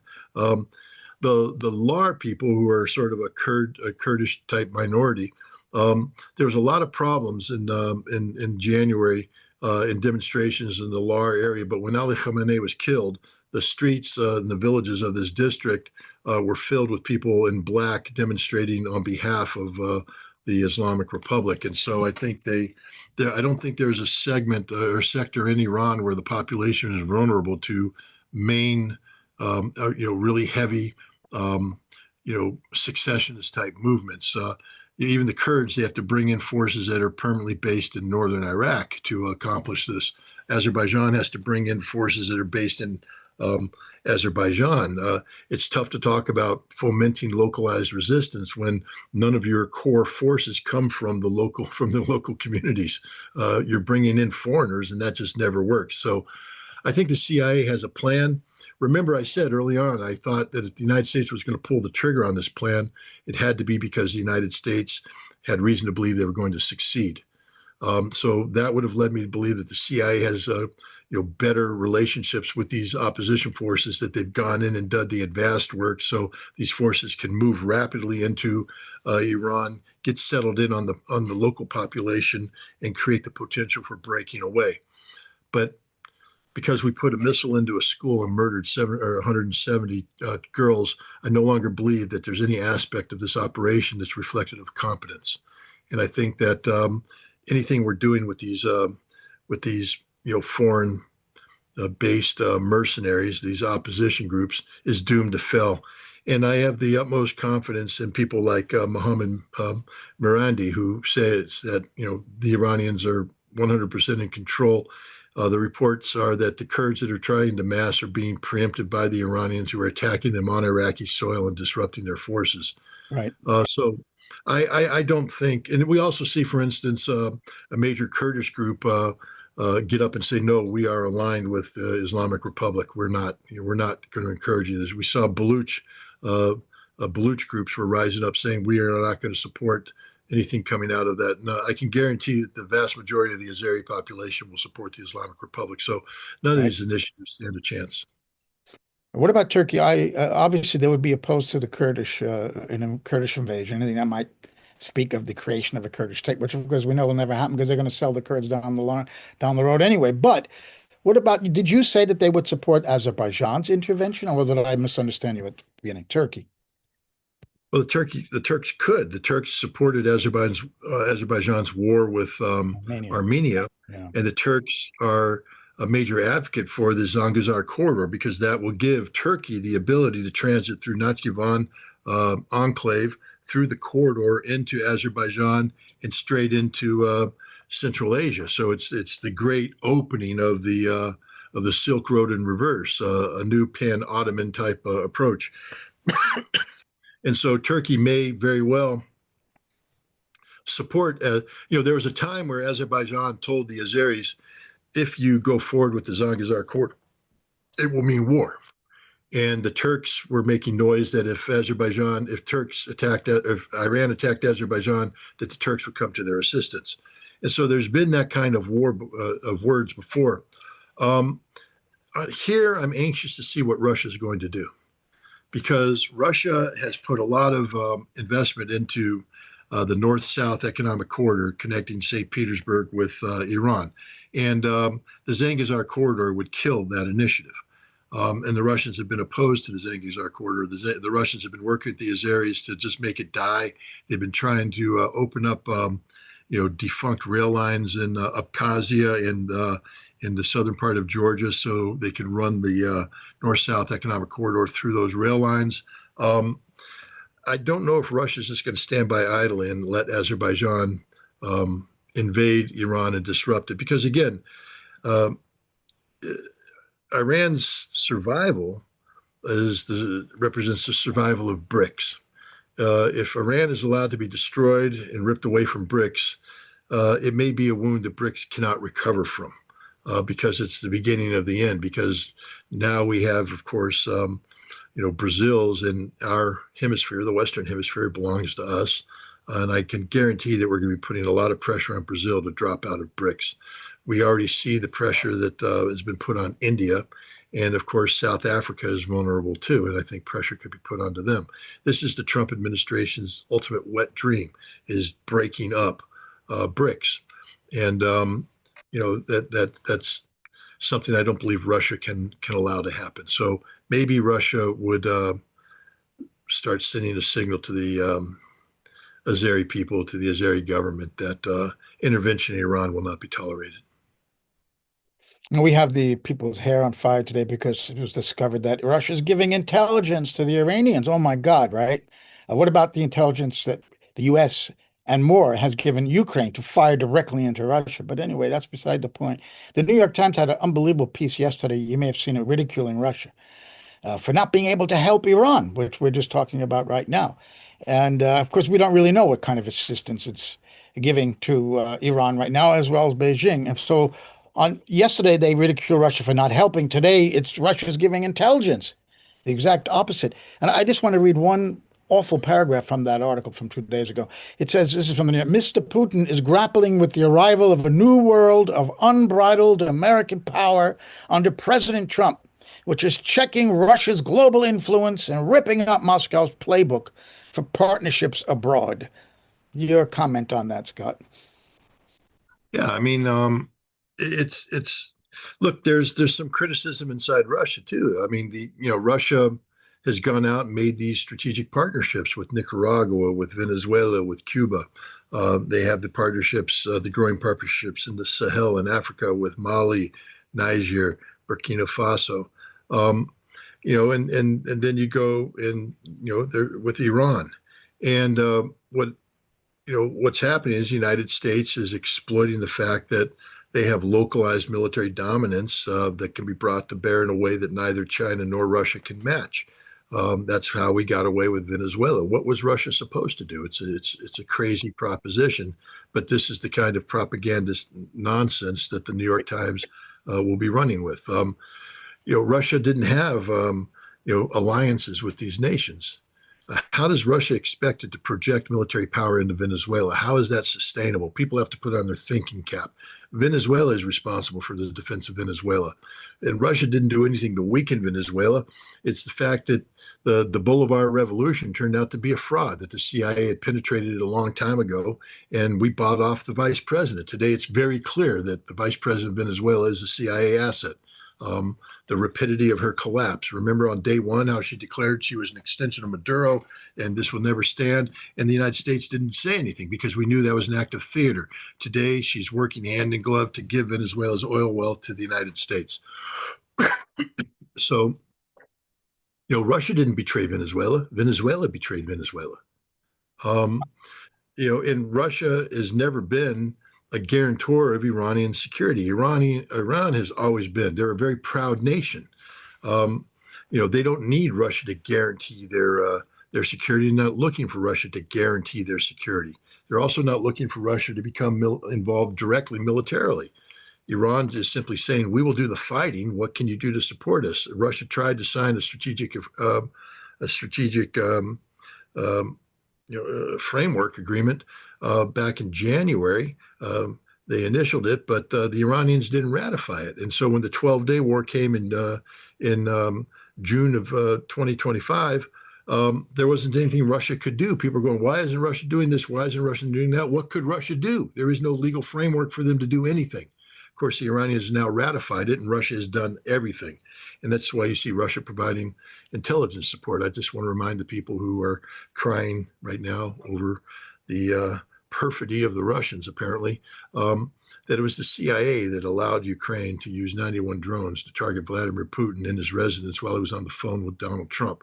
So let's just stop it with the hypocrisy, okay? We're playing big boy games here. The United States has been providing intelligence to Ukraine and weapons to Ukraine for the sole purpose of killing Russian soldiers. And they have killed tens of thousands of Russian soldiers this way. Here, Russia is enabling Iran to defend itself. And, if the Russians played any role in the targeting that led to the deaths of 6 Americans, then that's tragic. That's 6 Americans. But the United States, working with Ukraine, has killed tens of thousands of Russians. There's no comparison between, what's going on. So I think the Russians are doing everything they can. It's in their strategic interest. But Russia's biggest role today is to prevent this war from spinning out of control, and to be prepared to work hand in glove with the Iranians and the Gulf Arab states to repair relations and move on in a sense of normalcy that is hopefully in an American free zone. And Russia has extensive experience in rapprochement between Christian and Muslims. The Chechen Wars are a living example of that, what Russia accomplished there. And I believe that the legacy of pursuing peace between Christians and Muslims that came out of the Chechen experience is something that could very well play a role going forward. And also remember, it was China that brokered the rapprochement between Saudi Arabia and Iran. And I believe the Chinese are likewise on the sidelines waiting for a diplomatic opportunity. This is where those two nations need to be, preparing for peace and preparing for dragging it out. Iran has this under control. They don't need Russia to provide boots on the ground or anything like that. Iran has a plan. The plan is working. It's the United States is in panic, and Russia just has to be there for Iran when the peace comes around.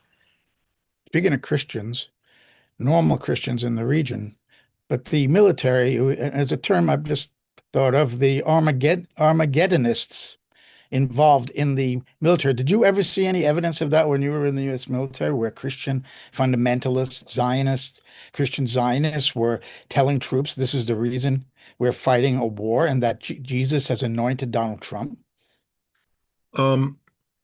There were a few cases of this during the build-up to the Gulf War, mainly because people were getting angry with Saudi Arabia. It's very difficult to live in Saudi Arabia. They do things like while you're shopping in the mall, they bring everybody together and make you watch a beheading that takes place spontaneously. If you were an American military woman, if you went shopping and your wrist got exposed, you had these little thin guys beat you with sticks. And so there was a lot of anger and there would be a lot of talk.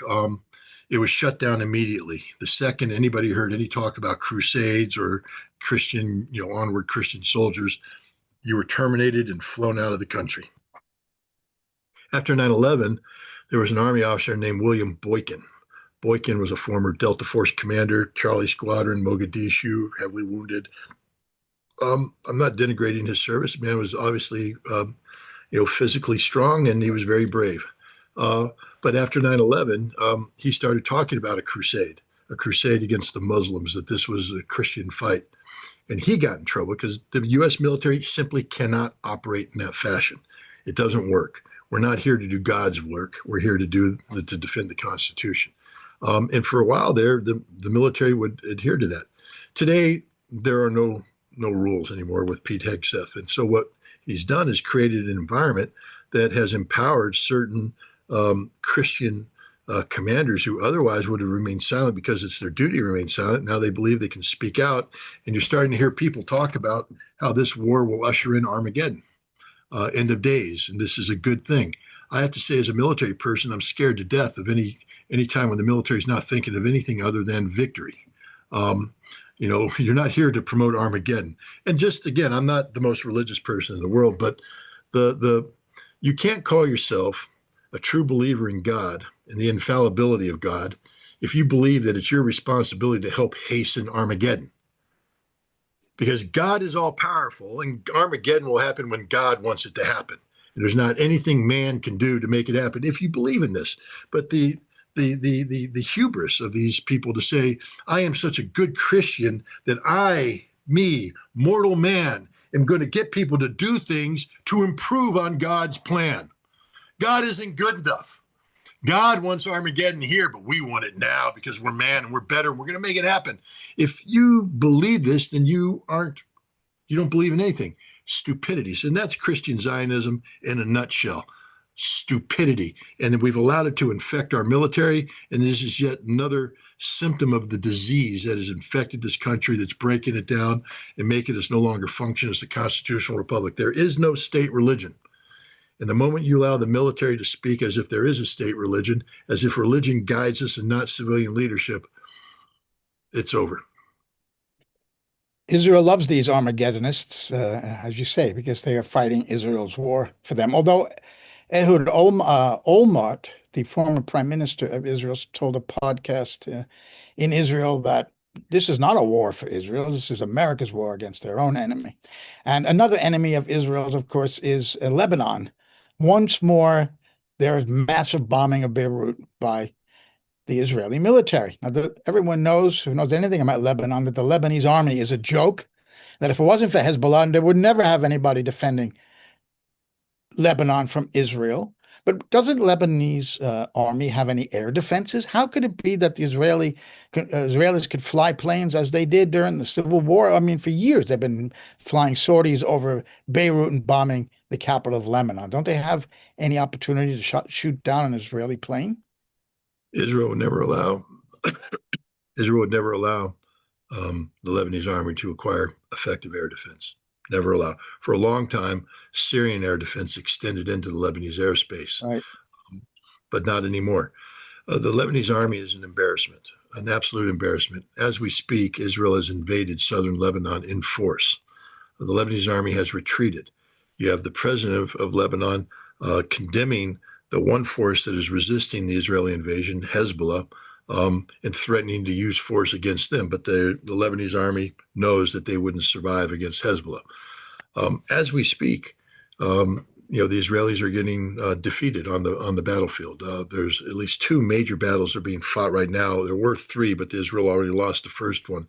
But there's a big battle ongoing in the Bekaa Valley, where the Israelis had attempted to insert airborne forces, and they were detected, ambushed, they're being slaughtered. There's some talk that the Hannibal Doctrine has been invoked, and the Israeli Air Force is being brought in to kill.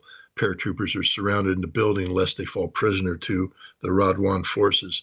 Other Radwan forces have ambushed a Israeli unit in southern Lebanon.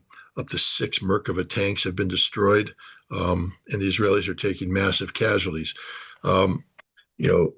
That's Lebanon, that's Hezbollah, and Hezbollah has also been striking targets inside Israel for the past day and a half. They are active participants in the conflict.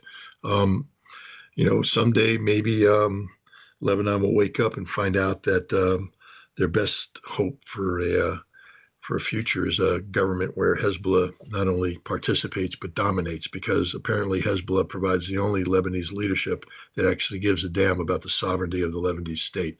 The Lebanese army certainly doesn't. Absolutely not. Now, if the Israelis and the U.S. run out of interceptor missiles and Iran has an open field, and they don't give up this time as they did last June when Israel was running out of interceptors, would Israel consider using even a tactical nuclear weapon against Iran if they were backs to the wall? I mean, this is always theoretically possible, but the fact that you asked that question means that there needs to be a definitive answer about what the consequences of any Israeli use of nuclear weapons would be. And I think Iran is getting in the position now where it will be compelled to admit that after the assassination of Ali Khamenei, the fatwa that prohibited Iran's pursuit of nuclear weapons no longer is valid, and that you're going to see that Iran will probably announce having nuclear weapons in about a month and a half's time if this war continues. One of the interesting things is the Iranians told Jared Kushner and Steve Witkoff that not only do they have an inherent right to enrich, but they pointed out that they have 450 kilograms of uranium hexafluoride enriched to 60%, and that could be enriched upwards. Kushner and everybody apparently took umbrage at that. Instead of doing what should have been done, is to call the president and say, Mr. President, you've been wondering what the Iranians did with that 450 kilograms, and the answer is nothing. It's still here. Here's our chance to get rid of it through negotiations. And the Iranians were ready to give it up. They actually entered into an agreement where they said, we're going to dilute the totality of this stuff down to levels that will either be removed from the country or used to make low-enriched fuel rods for the Bushehr nuclear reactor. The Iranians were ready to allow IAEA inspectors in to verify their compliance, to verify the dismantling, to verify the totality of the Iranian stockpiles. But worse, better, is that they were ready to let United States inspectors participate in this. Iran had never allowed an American inspector on its soil, but Iran suddenly said, we will allow American inspectors to come in to verify our compliance. The other thing is there was no sunset clauses. The danger of the old JCPOA was that, while up front it constrained Iran's nuclear program, In the end, Iran had insisted that there can be no constraints because Article 4 of the NPT allows them access to the totality of the nuclear fuel cycle without exception. And so the sunset clauses were designed to lift the restrictions that had been placed on Iran's programs. This new the deal that was being negotiated, there is no sunset clauses. It was a permanent closure of the door. Donald Trump had the chance to actually accomplish something that he said was one of his prime objectives. He claimed that the JCPOA was a bad deal. He's right. It was a bad deal because, if the goal was to prevent Iran from having a breakout scenario, the JCPOA didn't work because once the sunset clauses expired, Iran would have full enrichment capacity. Now, with this new deal that permanently shut the door, Iran was permanently agreeing to never being able to enrich above the level necessary for nuclear fuel rods. They would never be able to accumulate the material on their soil. They have to ship it out. It was a permanent mechanism of control of the Iranian nuclear program to ensure that it never was capable of being weaponized. And we walked away from that so we could carry out a surprise attack against Iran. When Ali Khamenei died, he was the man who passed the fatwa in 2003 that said, we will never pursue nuclear weapons. He's dead now.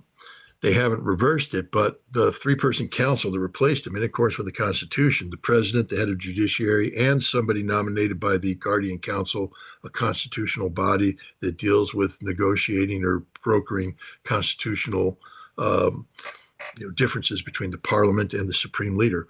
The guy they got, Ali Reza, is somebody who is a hardliner, who actively believes that Iran should have a nuclear weapons.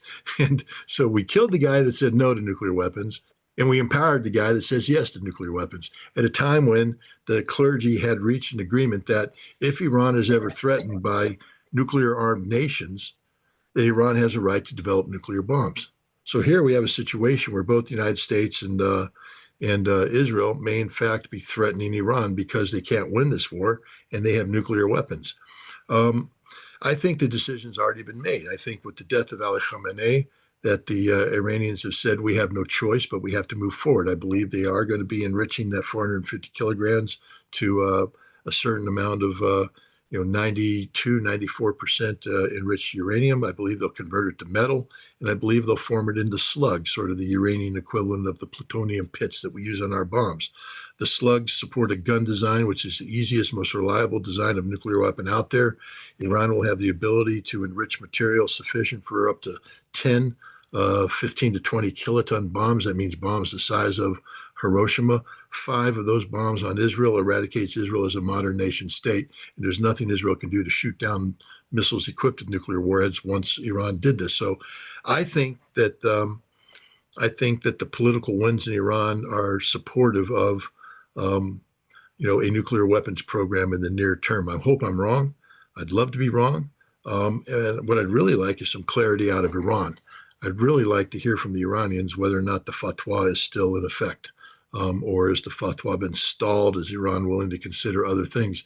But one way or the other, they need to make this announcement because it lends itself to deterrence. Right now, Iran has sufficient ballistic missile launch capability to prevent the destruction of Iran. But at some point in time, as you mentioned, the people who are losing this war may decide to escalate using capabilities that haven't been brought to bear. And those capabilities more than likely would include low-yield nuclear weapons. And Iran must be in a position to deter any chance of those weapons being used. And those that you can only deter if you promise a response of an equal kind, meaning that Iran would use nuclear weapons. Of course, the purpose of this war was not to nuclear weapons. It was regime change, very much like Iraq in 2003.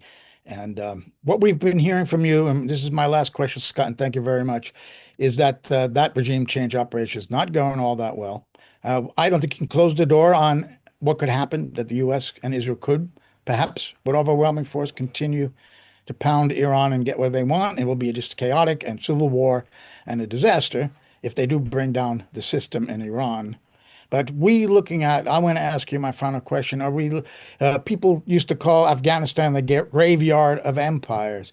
Is Iran potentially the wall that the U.S. empire or greater America is hitting and that greater Israel is hitting? Could this stop Greater Israel in its tracks if Iran defeats both the United States and Israel? And what happens to the U.S. footprint again in the Middle East? You say they will retreat. What does that mean for the U.S. around the world globally as far as their empire is concerned? Well, first of all, it's Iran's full intention to defeat Israel and the United States this time. They've said that's our goal. They crossed this line. They created this problem. This will no longer be allowed to continue. That this ends with the defeat of Israel and the defeat of the United States. The defeat of the United States means that the United States is evicted from the Middle East, that there will no longer be American military installations. There won't be a permanent forward deployed American military posture in the region. And the embassies will have to be downsized accordingly because the United States is no longer going to be the dominant power able to dictate geopolitical outcomes and economic outcomes to the Gulf Arab nations. The Gulf Arab nations may not survive this current round of fighting. I believe that many of them are vulnerable to domestic unrest. And if this war continues and these nations aren't able to produce their energy and get them to market and make their money, you'll see the collapse of these respective economies, and you'll see people in the streets. And the bad news for these British appointed monarchists is that history doesn't treat them well when the people rise in the streets. You only have to look at the experience of the Hashemites of Iraq. And I think that's the fate of many of these rulers if they're not able to flee in their 747 and land in London and stay at the palaces that they've purchased with the wealth they've accumulated from the oil that should belong to the people of the nation, not just the leaders. Bahrain's at risk. Saudi Arabia is at more risk than they possibly know. The United Arab Emirates is at risk. Qatar and Oman are a little bit more stable, but Qatar could be at risk also. It's a very dangerous situation right now. And I do think we're looking at one that is going to, the result would be transformational for the United States and its role in the region. I think this is the beginning of the end of American presence in the Middle East. It means a downsizing of Israel, and gone is greater Israel, and Israel will have to learn how to operate in a reality where you don't have Big Daddy there to back you up because we're gone. We're evicted. There might be some European backup and all this kind of stuff, but I think Israel's day of posturing regionally without consequence is over. They're about to get defeated by Iran. I think these are the consequences, and then the world will adjust accordingly. I mean, how can the Australians continue to allow themselves to be subordinated to an America that's only seeking war, not seeking peace, and can't even execute the war properly? What about China, or what about Japan and South Korea, who signed this agreement about joint nuclear weapons planning, meaning that they're supposed to be a partner to the United States when it comes to planning and executing nuclear war against North Korea? And now they're finding out they're going to be holding the bag because the United States not only is not a reliable ally, but we went ahead and stripped bare all the air defenses that are supposed to protect them to send them to Israel. And now these nations are defenseless. And yet the United States, you can have peak headsets coming out. It's time to implement the national security strategy document. We have to get into a military overmatch conventional with the Chinese to prove our point. Well, all that would happen is we get beat. I think what's happening here is the ability of Iran to affect us with these drones and these missiles is proof positive that we're in a new phase of warfare the United States is not prepared to fight. A phase where area denial weapons can prevent us from amassing the forces necessary to impose our will on a battlefield or on a given region. The United States is going to have to fall back to its own hemisphere and create a fortress America because we are incapable of sustaining, such aggressive foreign posture because we can't win a war. This Iranian victory will be the biggest gift any nation has given mankind in modern history. Because if Iran can defeat the United States, it can hopefully help jumpstart the United States into transitioning away from the current role of irresponsible hegemon and maybe get us to be in the role of irresponsible, mid-level global partner. Either way, we're going to be irresponsible until the American people solve the problem of the constitutional republic.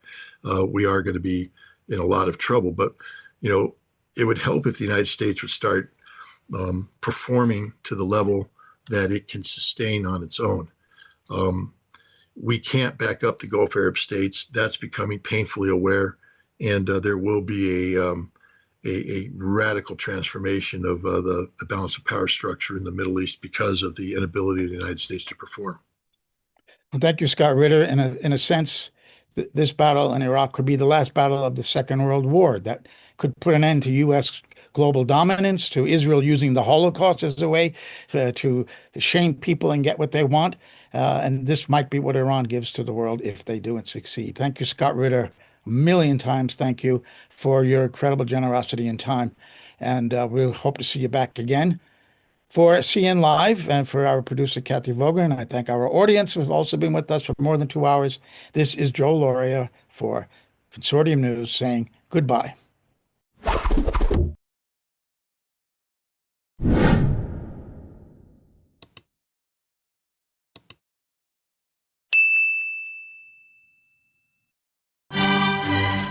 Get out your notebook. There's more. If you are a consumer of independent news, then the first place you should be going to is Consortium News, and please do try to support them when you can. It doesn't have its articles behind a paywall. It's free for everyone. It's one of the best news sites out there, and it's been in the business of independent journalism and adversarial independent journalism for over 2 decades. I hope that with the public's continuing support of Consortium News, it will continue for a very long time to come. Thank you so much.